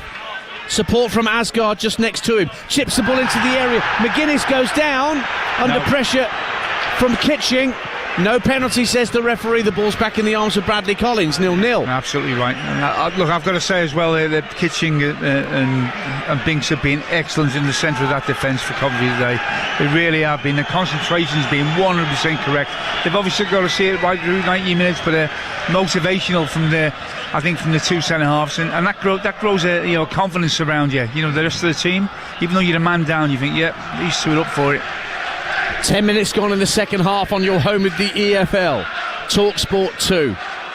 A game with huge implications in the playoff and relegation picture. As it stands, Luton are getting out of the bottom three for a couple of hours at least. But it's 0-0 against Coventry. Here's Morris fighting the ball into the area. Fano, great save, Collins, as he got to the edge of his 6-yard line. Suddenly, Lamine Fano has played in by a lovely touch from Carlton Morris. The flag stayed down, but Collins quickly out to deny the Spanish midfielder. Corner kick. Excellent goalkeeping. Maybe he's just got to lift it over to him a little bit earlier there, Fano, but I'll tell you what, it was a difficult thing to do. The keeper was on him so quick. Lovely little ball, cushion ball in by Morris, but a lot more freedom around, a lot more risk taken around the edge of the box. Jordan Clark is going to come on. That's Lamine Fano's last contribution, having been played in, and a chance to take the lead for Luton Town. But he's coming off, and Jordan Clark, who's back from a calf injury, very much front and centre for Luton Town this season, and he gets a big roar as he's introduced by Matt Bloomfield. His first job is to trot across to help Liam Walsh, maybe with a short corner routine, but Walsh has only got eyes on the 18-yard box. In comes the corner, up go the heads, headed away by Kitching, drops for Bell at the edge of the area, tries to get his knee over the ball, but the volley's to Coventry City. 0-0 it stays. I've lost count the amount of times as well that's happened, where you've had a ball delivered in from a free kick or from a corner, and the ball's been cleared just outside the edge of the box, and they've had a chance to maybe get a shot away quickly, Luton, and they haven't really done that well enough today. 16. Got a yellow card for Collins for a bit of housery. He placed the ball on the left-hand side of the 6-yard box and then picked it up and decided he was going to take it from the right-hand side of the 6-yard box, and the referee was having none of that. It's very frustrating now. I didn't mind it when our keeper did it, but when the opposition's keeper did it, it used to really annoy me. You footballers, you're all the same. Incidentally, Luton has scored 16 of their 41 league goals from set pieces, and they are trying to use that as a weapon this afternoon. Long ball downfield looking for Morris, but Binks, one of the players recalled by Frank Lampard today for Coventry, has done well. Heads it out for a throw. 57 minutes played on TalkSport 2, 0-0. Coventry have been down to 10 men since the 13th minute after De Silva was red carded. Mengi plays it out to Isaiah Jones, right hand side for the Hatters. Now Clark gets involved, plays the ball into the area along the deck, and it was thumped away by Louis Binks, keeping it away from Carlton Morris, who he knew was lurking just behind him. So Clark will take risky balls on. He'll say, OK, I'm going to put that in without even looking like he did then, but it needs a forward to take a chance on it, and Morris wasn't really up for that there. QPR 0, Burnley 4. Jeremy Sarmiento with the fourth. Here's Jordan Clark for Luton, finding the ball in the area. Melenik Ali hits the post with a left-footed shot, and again that's put behind for a corner kick, this time by Bidwell. Collins was beaten that time, but the post saved him. 0-0. Well, they're riding the luck, there's no doubt about that. Coventry, can they look hold out? Another half an hour? Not at this rate, surely. Another corner kick to Luton Town at the Kenilworth end, to be taken by Liam Walsh as the volume goes up a notch inside this stadium. 59 minutes gone, and before Walsh can take the kick, again the referee wants to have a word, this time with the two players you mentioned. Finally Joel Latibier and Carlton Morris are both being summoned to the referee after too much pushing and shoving. No, he's quite within his rights to give a penalty if he holds on to the Luton forward here. In comes the corner from Walsh, headed away at the near post by Sims, out to the edge of the box, Asgard on the volley, and that is nearly on the main road. It's landed on the corrugated iron roof. Goal kick to Coventry. That was difficult. He's got to wait a long time for it to come out of the air, and you've got a lot of work and a lot of talent you've got to be able to put together to be able to test the keeper from that sort of opportunity. But I've got to say it's been an excellent performance by Coventry in terms of defensive ability. But have they been out their own half? I don't know if they have up to this point in the second half. No, I can't think. Well, there was one early attack, but certainly in the past 5 minutes or so, it has been all Luton. The ball's in the Coventry half of the minute, but it's with Luton players. Isaiah Jones, faced up by Wright, thinks about giving the ball back to his goalkeeper Kaminsky, but then turns, runs away from Sims, tries to play it up to Ali. Ali has a touchdown for Liam Walsh, and Walsh just clips the ball through the centre of the field looking for the run of Morris, but it's overhit. Port Vale are in front at AFC Wimbledon. Jaden Stockley putting Port Vale in front, and that shakes up the top three even more. Port Vale will be 6 points clear of Walsall, slightly inferior goal difference, so they're not quite there, Port Vale. Doncaster are there if they can hold on against 10-man Bradford. They're 1-0 up. But Port Vale go on to 80 points, just one behind Doncaster. Bradford would be on 75, Walsall on 74. No goals yet in League One in those two games. Bristol Rovers, Reading and Leyton Orient, Wickham. So only a point apiece for all those teams in their various battles. And 4-0 to Burnley at QPR. Chelsea still 1-0 up on Everton live on TalkSport right now. That Nicholas Jackson goal in the first half. But 0-0 here. We played at 61 minutes, an hour gone at Kenilworth Road. 10-man Coventry really putting in a shift, trying to protect their 18-yard box. But here is again with Ali, finding Jordan Clark, who's offside as he collected the ball inside the area. As soon as I say that about League One, Reading take the lead against Bristol Rovers at the Mem, and it's Lewis Wing that's got the goal for Reading, and that will put Bristol Rovers in all sorts of trouble to the foot of the table. Burton, they play Cambridge this afternoon. Two of the bottom four at the start of the day face each other at the Pirelli, but Bristol Rovers will stay in the bottom four and Burton will have a chance to pull clear. Reading up to 6th above Leyton Orient, who are drawing at the moment against Wickham, who with that draw can't get above Wrexham. You keeping up? It's mad at this time of the season, Alvin. Yeah, every goal means everything, you know? Yeah, that's right. I mean, it's hard enough keeping an eye on this one game, thanks for me. And Adrian Durham's got to pick up at 3 o'clock on TalkSport with the other goals and all that they mean. I swear you lose weight doing that shift. Throw into Coventry City, 62 minutes gone. Another change coming up for Coventry City. And Ellis Sims, who's had a pretty torrid afternoon and not really had a lot of joy, is coming off. He's going to be replaced by midfielder Josh Eccles. And I wonder whether that means that Hadji Wright will be pressed into service a little further forward, Alvin Martin. That wouldn't surprise me. We haven't seen anything of him in this second half, but he's been by far the best striker, hasn't he, on display this afternoon. Look, it's been difficult for all the strikers. You know, you go down and you sacrifice, don't you, to a large degree. 2-0 to Port Vale now, AFC Wimbledon.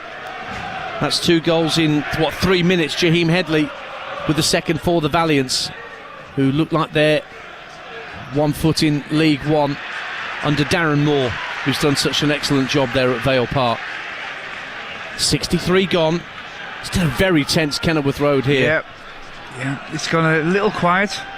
And that's credit to Coventry. I bet Faker Ruthers is quiet at the Amex. I bet Alex Crook and Perry Groves can't get a word out of her. 0-0. Off to Brisbane Road in a minute for a goal in League One. But meantime, Amari Bell gives it back to Cal Naismith. Liam Walsh just ahead of the centre circle for Luton. Clips it to his right for Ted and Mengi. Into the feet of Ali, just outside the area, right-hand side. Isaiah Jones in support, drives for the byline. Cross goes behind, corner kick, put into Brisbane Road, Sam Ellard. Yeah, big goal down to Leyton Orient 1, Wickham 0. Dan Ajayi with a brilliant cross on the right-hand side. Headed home from Randall Williams, arriving at the back stick. Moments before that goal, Reading had taken the lead in their game to go above Leyton Orient. But as things stand, Leyton Orient 6th in the table. Orient 1, Wickham 0. Yeah, that Reading goal did have Leyton Orient under pressure. But of course that is great news for Wrexham supporters to hear that Wickham are behind. 0-0 here with just over 25 minutes to go on your home of the EFL, TalkSport 2. That corner kick from Luton Town came to nothing. They tried the short corner, it didn't come off for them. Here's Tello Asgard on the halfway line, squares it to his right for Mengi. Morris comes short, but a poor first touch allows Coventry to win it back. It was Sheaf that won it back, but then given away by Matt Grimes. Gets it back again after he was helped out by Latibier dispossessing Asgard. Radoni gets over the halfway line. Grimes just inside the centre circle is clipped by Walsh. It's going to be a yellow card for Liam Walsh for that challenge on Matt Grimes. And Coventry have a free kick with 25 minutes to go. And a chance really, Alvin Martin, to get the ball somewhere near the Luton Town 18-yard line. I thought they were going to break then, because they did actually have blue shirts that were in good positions going forward, and the foul disrupted that. That's, I think, why the referee got a card out. But you know, they do have something about them, Coventry. We haven't seen them have an attempt on goal yet, but you just feel that maybe a game like this could just turn. Just one moment. They've got players, 2 or 3 of them out there at the moment. They've got the quality to be able to do an individual cameo that could actually get them all 3 points. I have a message from Luton Town supporting Faye Carruthers. I am stressed. That's it. No emotion, no emojis, no exclamation marks. Just I am stressed. 25 minutes to go. Free kick to Coventry City. Been down to 10 men since the early stages of this match. Rodoni floats it out to the left-hand side. Binks will nod it down for Bidwell. Bidwell's nearer the halfway line. Back out to Binks on the left-hand side. Did he keep it in play? He did, but by playing the ball into the box, it's way ahead of everybody in sky blue, and the ball is back instead with Thomas Kaminski. Now here's Cal Naismith on as a half-time substitute for the Hatters. Finds Jordan Clark, who's just come on as a substitute. Chips the ball through the middle of the field. Milena Kelly onside, brings it down. Can't take it around the keeper to the dead ball line. Tries to feed it back to a teammate, Asgard. And between 2 players, Eccles and Latibier, they got it behind for yet another Luton Town corner, 0-0. Well, he's certainly added something in terms of penetration, Clark, because he will play the ball forward. He will try and just thread a ball through a tight area, and he did one there. They were expecting the flag to go up, it didn't for Coventry. Short corner work to Naismith, edge of the area, tries to get his right foot round it. He was being pulled back by Rodoni. Referee said play on.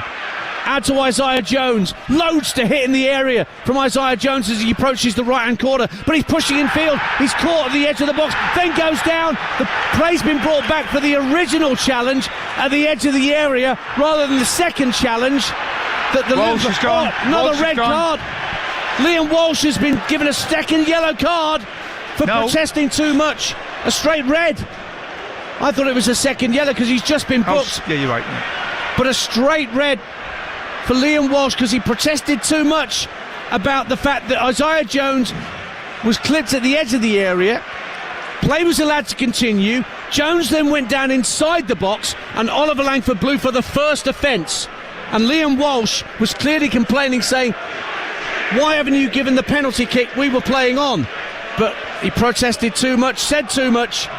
And it's 10 against 10 now on TalkSport 2. There was pushing and shoving by numerous players in there, Dance, and then all of a sudden, out of nowhere, I think it was Binks who went down, but Walsh, right in front of the referee, both hands, launched himself at the Coventry play. When he went down, he had no hesitation in getting a red out. Well, you can't put hands on the referee, you just can't do it. And Walsh is now dejectedly walking down the far touchline towards the tunnel.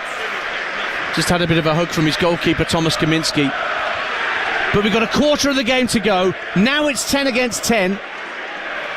Luton Town have got a free kick. They wanted much more than this. Certainly Liam Walsh did. But the upshot is it's a free kick for Luton Town outside the area to the right of centre. And we'll see. This is going to be really interesting now because the whole game could change. You know, they've dominated possession, never looked like conceding a goal here at Luton. Now at 10 versus 10, they'll feel like they should come back into the game now, Coventry. And it's been a frustrating afternoon all round for Luton. I just think they're going to have to contend surely with more of an attacking threat from Coventry from this moment on, the last sort of 20 minutes of normal time. I can't read you the message that Faye Carruthers has just sent me. It's a family show. It's going to be a yellow card. Is it because to one of the coaching staff down beneath us, because Oliver Langford's been called over by the fourth official, Sam Perkis, to this near touchline. I think they're actually just checking the award of the red card. I think Sam Perkins wants confirmation. Was that a straight red card or a second yellow given to Liam Walsh? I didn't see him get a yellow out. I just seen the red. Yeah. Well, that's all about disciplinary points and suspensions. What was he thinking of, Walsh? What was he thinking of? Crazy.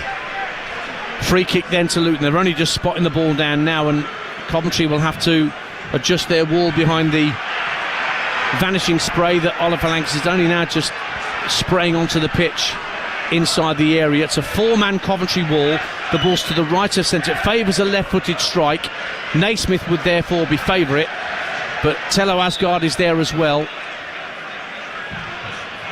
0-0, 20 minutes to go. A goal changes everything for either side here. Asgard went for goal with a right-footed effort but got underneath it, and it didn't really trouble the goal. It was nowhere near even the corner of post and bar, the angle of post and bar. So a goal kick to Coventry City. By my reckoning, the corner count alone before that red card for Liam Walsh, 15-0. Yeah. In favour of Luton Town. And they haven't really made the keeper make a save from any of them. That'd be the disappointing thing from Luton's point of view. I'm taking my coat off. It's getting warm now. It's getting warm out there as well. It's become a really niggly game now, hasn't it? A few getting hot under the collar out there. Notably Liam Walsh with that straight red card. Kept in play by Amari Bell. So we are level in terms of outfield staff, with a red card for Walsh, countering the red card for De Silva. No quarter's going to be asked or given in the last 20 or so minutes here on TalkSport 2. There's so much to play for. Reminder of the goals elsewhere. Chelsea 1-0 up against Everton, live on TalkSport. That's been the case since the first half. 0-0 here. QPR 0, Burnley 4. Bristol Rovers 0, Reading 1, and Leyton Orient 1, Wycombe 0 in League 1. And in League 2, Wimbledon 0, Port Vale 2, Doncaster 1, Bradford 0, and Harrogate 1, Notts County 1. That Harrogate-Notts County game is only at half-time, though. That was a 1 o'clock kick-off, just getting underway at Wetherby Road in the second half there. Here's Ben Sheaf for Coventry. Bit of renewed impetus for the Sky Blues now that things are back level in terms of outfield players. Been dispossessed, though. Ali inside his own half for Luton, lays it back to Ted and Mengi, out to the right-hand side, and the fleet-footed Isaiah Jones.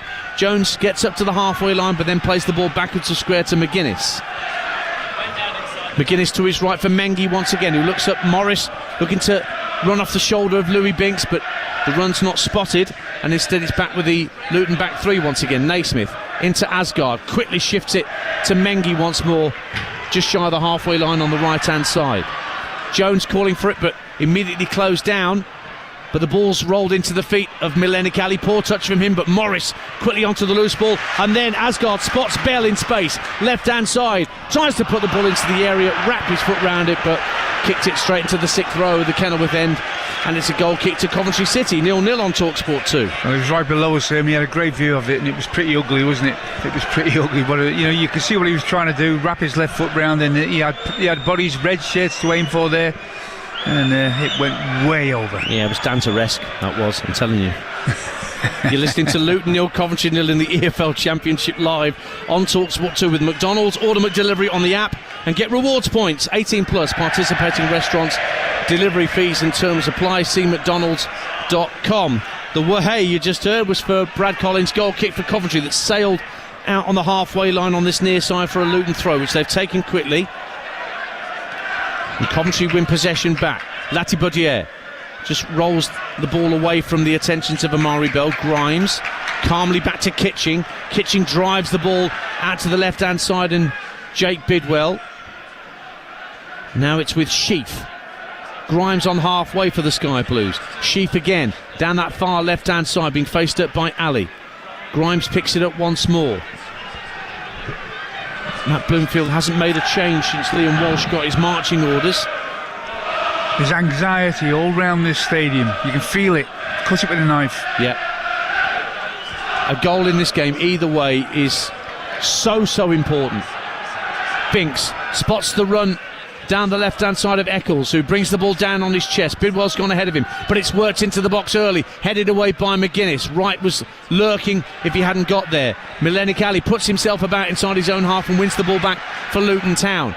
Just over a quarter of an hour to go on TalkSport 2, still goalless in this tense occasion at Kenilworth Road. What a ball from Asgard, picking out Amari Bell on halfway, but Latibier straight on him to put it out of play for a throw.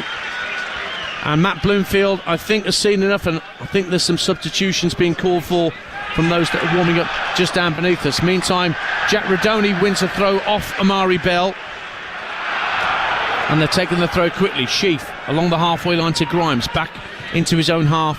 Latibier finds Binks and passes back to his goalkeeper at the edge of the area. 15 minutes to go, then we're into the 76th minute. Collins looking for Rodoni's run down the right-hand side. Oh, he'll pick it up from a poor header from Bell.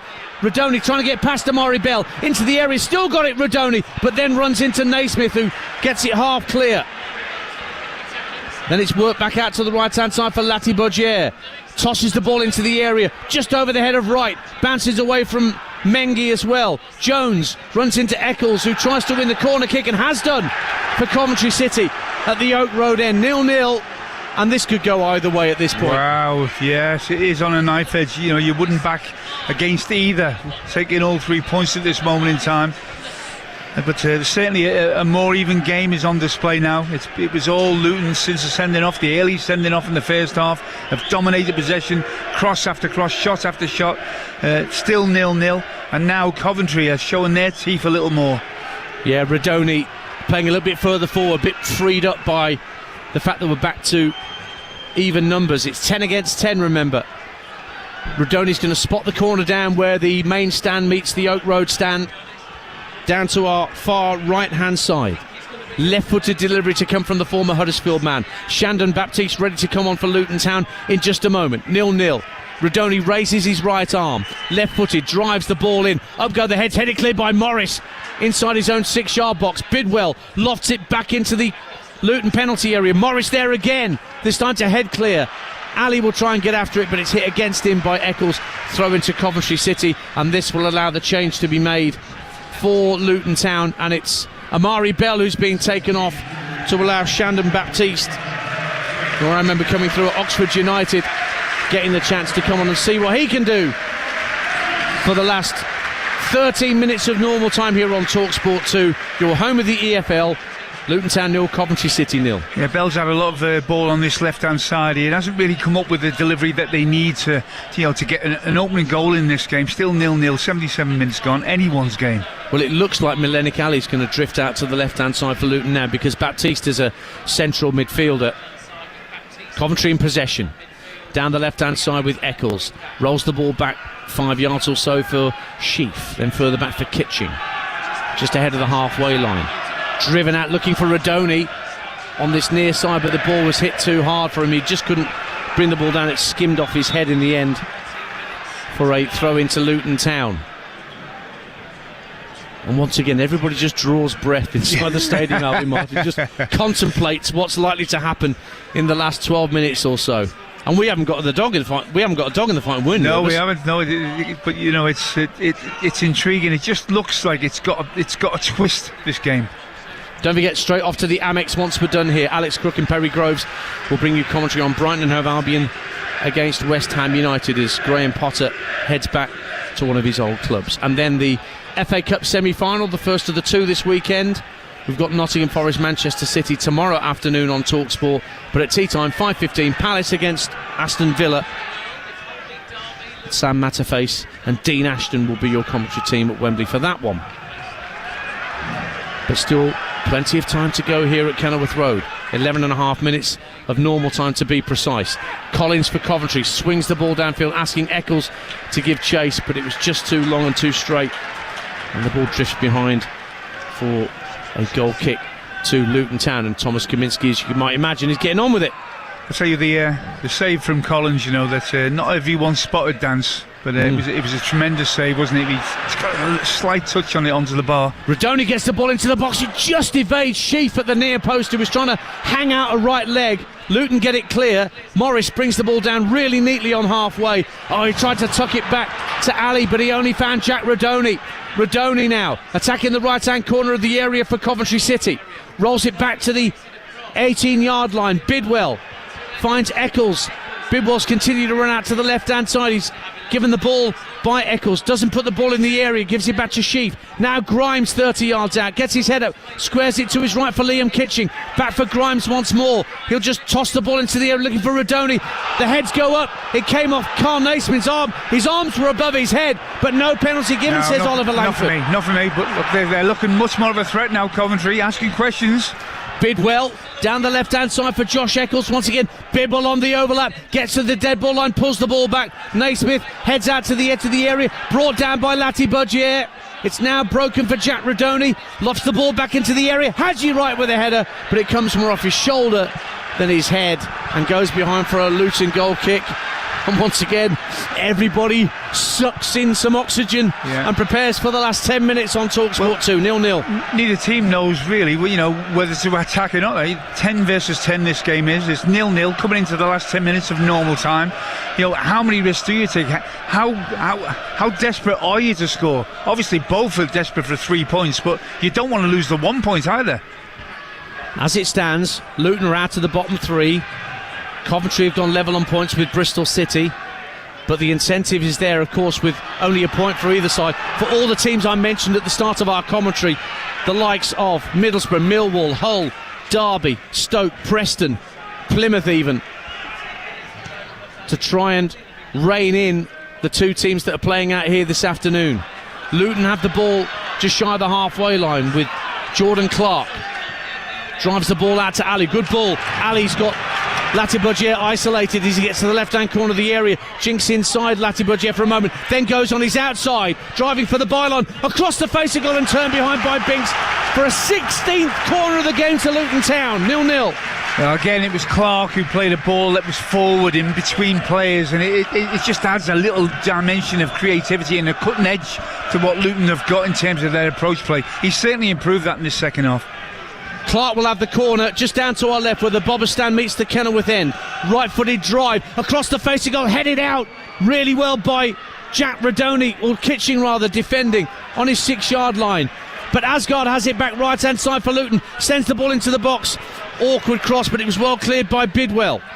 Drops around the centre of the Coventry half. Mengi scrapping for possession with Sheaf. Then Asgard with a high boot on Grimes. Free kick to Coventry City. Not an intentional boot to the head by Asgard. He was trying to go for it blind, didn't know where Grimes was, but it's a free kick to the Sky Blues all the same. 8 minutes to go, 0-0. Alvin Martin. Surely there's going to be a gilt-edged chance, just one chance in this game. I don't know who it's going to fall to, but there normally is. Well, Rodoni's the target again for Coventry, and he's picked it at right-hand side. Can't get inside Cal Naismith, who protected the ball well and guided the ball back to his keeper Kaminski. Yeah, good defending. Ball away by Ted and Mengi. Hits the ball out to the left-hand side, but he was looking for Morris, but the ball swerved away from the Luton captain and number 9, and out of play for a Coventry throw on this near side. That Latibier is going to get back into play eventually. He's been told, Latibier, to step back a few yards into his own half to take this throw.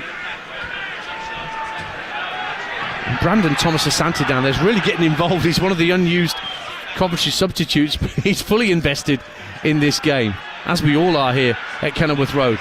Mengi protecting the ball inside his own penalty area from right, manages to smuggle the ball back to his goalkeeper. Kaminski's clearance eventually drops for Melenik Ali, but he's dispossessed by the hard-working Rodoni, who tucks the ball in field for Sheaf. Sheaf to right at the edge of the area, tried to lay it off for Grimes. He couldn't win it. Ball might break for Jordan Clark, who's just caught by Grimes, who's going to get a yellow card for catching Clark and preventing a quick counter-attack from Luton Town. And Grimes had done that thing where he'd run away from the referee, hoping he hadn't been spotted. He had. Yellow card. But you know what he was doing? I think the referee's been pretty good today. You know, he's got cards out when he's been forced to get them out. 2 reds, both warranted in my opinion. The red for Jada Silva of Coventry and Liam Walsh in the second half for Luton Town. That's why it's 10 against 10 and it's still 0-0. 6 minutes of normal time to play on TalkSport 2. Absolute clutch of plays right in the centre of the Coventry City half as Kaminski sends the ball down to the edge of the area, headed away for Coventry by Binks, nodded back towards the edge of the area. McGuinness gets a touch. Naismith brings the ball under control. Asgard loses his footing as he tried to take the ball away from Ben Sheaf. Sheaf looks up and hits it long downfield, looking for right. Important header clear from Mengi, keeping it away from the American. Now Isaiah Jones pulled back by Josh Eccles as he sprinted down the right-hand side, and now Eccles is going to get a booking for that challenge on Isaiah Jones, and another very easy decision for Oliver Langford to make. 0-0. Well, Jones kicked out as well, right in front of the assistant referee. He could have a problem here. Well, Oliver Langford's only got eyes for Josh Eccles at the minute. We've still got plenty Eccles to is say. definitely a booking, but Jones has lashed out. He didn't catch. I'm not sure whether he caught Eccles. I think he did. Well, Eccles didn't go to ground. He didn't roll himself right. He's doing that action to the referee. So a yellow card for Eccles and a yellow card for Jones for his reaction. Probably Jones is a little fortunate there. He is a little fortunate. He got frustrated. He was the one that was obviously fouled. Helped out by Eccles then, by Eccles not going to ground and making anything of it. Yeah. He did make the referee's assistant right by him, was a yard away, aware of the kick. Tahith Chong's going to be on in a minute for Luton Town, and so too is Reece Burke. But meantime, it's a free kick. In fact, they're going to make the changes now, are they? They are. So off comes Ted and Mengi to allow Reece Burke to come on. Former West Ham Academy graduate, much like Alvin Martin. And Tahith Chong's coming on for Melenik Ali for Luton's second change with 4 minutes to go. 0-0. Both sides desperate for the 3 points for very, very different reasons. What do you make of those changes, Alvin? Well, I think he's given players a little rest. They put a lot into this. It's getting warmer here at Kenilworth Road. I think he just needs to change it up, and I think in the end you just roll the dice for wherever dance. Neither side are on top at the moment, and the game still could go either way. You say it's getting warm. You've still kept your coat on.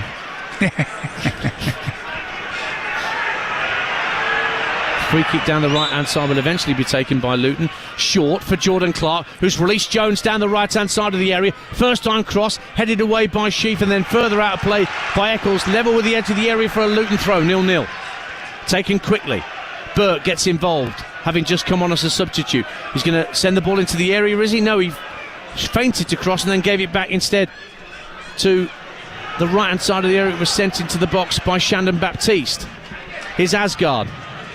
Inside left channel, gets to the left-hand corner of the box, finds Naismith, left wing. What's the cross like? To the far post, up go the heads. It was Jones who was coming in, but he couldn't get away from Josh Eccles. Comes back out to Naismith on this left-hand side, down by the corner flag. He's got Asgard in support, keeps the ball away from Sheaf and now runs infield. Plays it up to the edge of the area. Bilwell gets it clear. Asgard steps in, but an important toe from Ben Sheaf kept it away from Asgard. And then a sliding challenge from Radoni puts it out of play for a Luton throw. 2.5 to go. 0-0. Here come Luton with Jordan Clark up to the edge of the area. Asgard lays it back to Clark. Takes a touch. Vital foot in from Louis Binks to keep it away from the Luton midfielder. Chong retrieves the ball and gives it to Naismith directly underneath our commentary position. Left-hand side, the cross deflects off Radoni. Yet another corner for Luton. This time at the Kenilworth end, 0-0. Well, I'm sure that the last 5 minutes of this game, 6 minutes of this game, whatever's going to be added on will be certainly favourable in terms of possession for Luton. Can they turn that possession into goals? Well, a goal. Doncaster are going up. 2-0 up against Bradford. Billy Sharp, the old stager, with a second. Burnley 5-0 up at QPR. Jeremy Sarmiento with a fifth. Here comes the corner from Luton. Clark right under the crossbar, punched away by Collins. Comes out to Asgard with his bat to goal at the edge of the area. Has to lay it back into midfield. And then it's sent out by Baptiste to the left-hand side, and Jordan Clark into the area, left-hand side, goes for goal, and it comes off Eccles' head and behind for another corner to Luton Town. That was on its way. He's right down below us there, Clark. He's just a little shimmy. He's got it onto his right foot. He's bending it for that top corner, and it was on its way to that top corner, but the deflection took it in a different direction. So, corner number 18, I reckon. Jordan Clark at the Kenilworth end, again right under the crossbar, again Collins punches clear. Baptiste picks up the loose ball, space on this left-hand side for Clark to measure another cross into the box, deep to the far post, brought down by Naismith. Naismith with a couple of tricks at the edge of the area, tried to pull it back, it's half cleared and then volleyed away by Kitching. Anywhere will do for Coventry City. Last minute of normal time, still goalless. Reading are 2-0 up at Bristol Rovers now. Chem Campbell with a second at the Mem, putting Bristol Rovers in big trouble, and Reading trying to consolidate their playoff place. Luton send the ball up to the edge of the Coventry box. Collins, he's missed it, drops at the edge of the area. Baptiste! He scored! Luton Town lead! Can they sense salvation?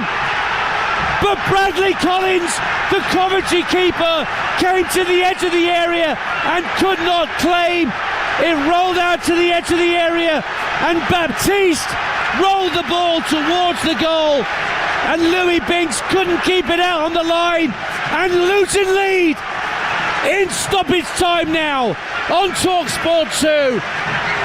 Can they save themselves from successive relegations? Coventry hang their heads. It's Luton 1, Coventry 0. I said there might be a twist. That's what I call a big twist. The keeper really should never be coming for this. His defender's in a position where he can get to it. The both of them get in each other's way. The ball bounces down for Baptiste. He doesn't make a great job of it. And I've got to be honest, Binks has had a great game this afternoon. What he's doing there, he's launched his foot. He's been at it all afternoon. Well, the referee says, no, that's just a foul and nothing more. Well,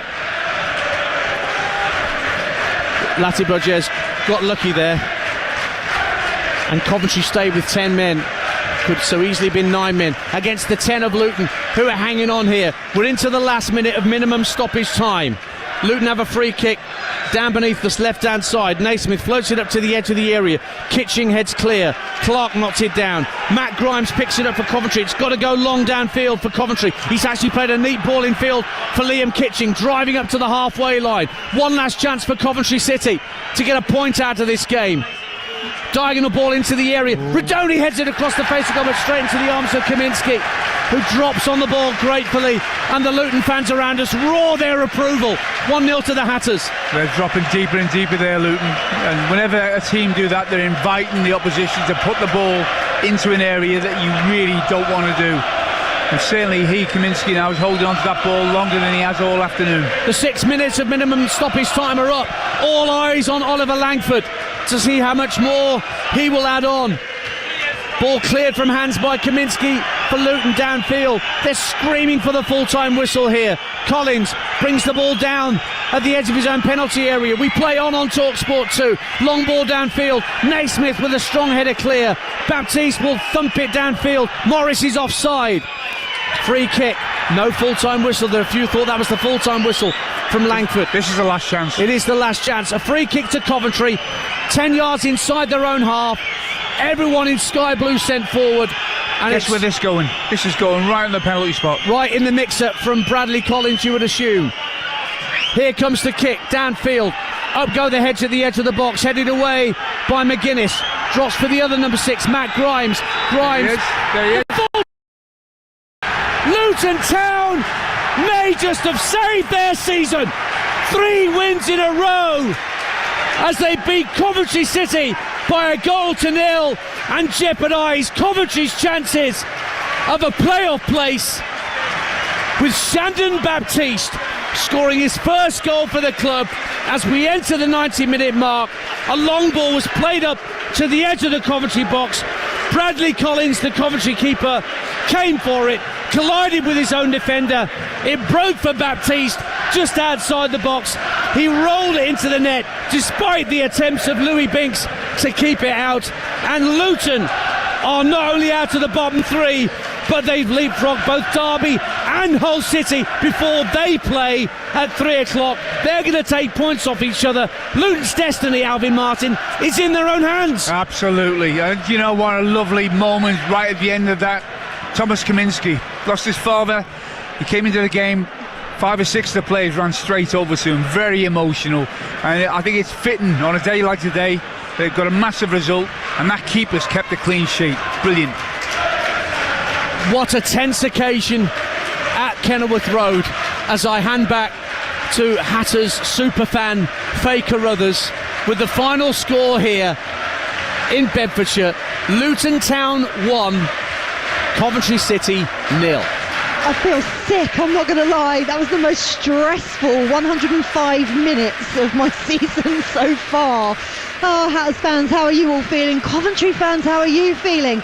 Another stutter in your push for the playoffs. Unbelievable, losing to 2 of the bottom sides in the last 2 games. Can you get into the playoffs? One more game to do it. huge match against Middlesbrough next weekend, which will of course bring you on what is going to be a tense and stressful, if you're involved in the playoff push or the relegation battle at the bottom of the table, and we will bring you it all here on TalkSport and TalkSport 2. It is going to be absolutely epic, that final day of the EFL Championship season. Massive scenes at Kenilworth Road right now. You can see on Matt Bloomfield's face the relief and delight his players managed to do it. And I tell you what, Alvin Martin, that game just swang. I thought it was so simply in Luton Town's favour once Jay Da Silva was sent off in the 13th minute. But it's so hard to play against 10 men, and they really struggled. So many corners. I think we were up to almost 20 by the end of it. And then Liam Walsh, who actually had come out on social media earlier on today, earlier on this week, the Luton Town midfielder, saying that he wants to appease the fans after 2 sendings off earlier in the season. Then he goes and does something stupid like that, gets sent off. He's one of the most relieved men in Bedfordshire right now, I can tell you that. You think that Coventry are going to get themselves into the game again, and then Shandon Baptiste comes on and scores the winner, his first goal for the club. It was just incredible from start to finish, that match. Yeah, well, it's football, isn't it, Faye? It's football. It takes you to places you don't want to go, and it takes you to places that you never ever forget, and delightful. There's no in between a lot of the time, and this game had it all. You know, for Coventry fans, the low is as high as the game is for Luton. Luton did deserve it. I think they send it off in the first half is the correct decision. They dominated possession. Their attitude was brilliant. I think the crowd was set through the ringer because they expected to go on and dominate the game and win, maybe score early and put the game to bed. That never happened. But it just always felt there was a twist in the tail coming. I couldn't have envisaged that it did so late. But again, Kaminski, as I said at the end, is fantastic that he's been able to keep his clean sheet. I think the success and the safety of Luton is being built on a sound defence, and they got that right over these last sort of 8-9 games. They're really hard to score against, so when they do get a goal, invariably it means they're going to get a result, and that's the way it worked out in the end. What is this going to do to Coventry City in their bid for the playoffs? They'll obviously have a keen eye on Middlesbrough's game against Norwich. Millwall's still in the mix as well. So many other teams that could potentially replace them in 6th in the Championship table. What are they thinking? Well, I think it's this weird game to analyse from Coventry's and Frank Lampard's point of view, Faye, because after losing the man so early, they did so many things right in trying to get a result out of this game. They made it incredibly difficult for Luton to score, and it looked like they accomplished the mission. And then obviously the game takes another turn, another sending off, and then the mistake from the goalkeeper. But there were so many things in this game that you think, well, Frank would have been happy with. But at the end of the day, the worrying thing, I think, for Coventry and for Frank Lampard is the lack of bite they've got up front at the moment. They've probably only got one player, as you're right, who looks like he's got a goal in him at the moment. The rest of it, really, they look like they were really wanting in that final third, and coming into the playoffs or the fight for playoffs, and then if they do get in, the actual daunting task of scoring goals in the playoffs, do they look like they're firing? They don't at the moment, and I tell you, it's the hardest thing for a manager to improve. Goal scoring. You can solidify a team, make them better defensively, but getting players to relax and score and feel free in themselves and good about themselves in front of a goal and sticking the ball in the back of the net, it's the hardest thing a manager can do in the game. Yep, certainly is. Listen, thank you to you and Dance for giving me heart palpitations for the majority of the afternoon. I loved your commentary so much. It was brilliant. Tell Matt Bloomfield congratulations and thank you for making it a much less stressful afternoon for me. Right, fantastic scenes at Kenilworth Road. Wins elsewhere as well in the Premier League. Chelsea 1, Everton 0. Nicholas Jackson with his first goal since December. Chelsea up to 4th as it stands in the Premier League. In the Championship, 5 goals from Burnley. 5-0 defeat over QPR means that they're fighting for Leeds for the title now on 97 points, top of the table, 3 points clear of Leeds, who play playoff chase facing Bristol City live on TalkSport 2 on Monday night. In League One, Bristol Rovers 0, Reading 2. Tough for Bristol Rovers, struggling down near the bottom. Reading stay 7th though, level on points with Leyton Orient because they beat Wycombe Wanderers by a goal to 0. Randell Williams keeping them in the playoff hunt. Wycombe though will have to settle for a playoff place, it looks. League 2, Port Vale and Doncaster are both promoted to League 1. Congratulations to them. Port Vale with a 2-0 win over AFC Wimbledon, and Doncaster with a 2-1 win over Bradford City, who are also fighting for promotion. Currently, as it stands as well in League 2, another game going on, and Notts County are 2-1 up as it stands against Harrogate Town. That was a 1 p.m. kickoff.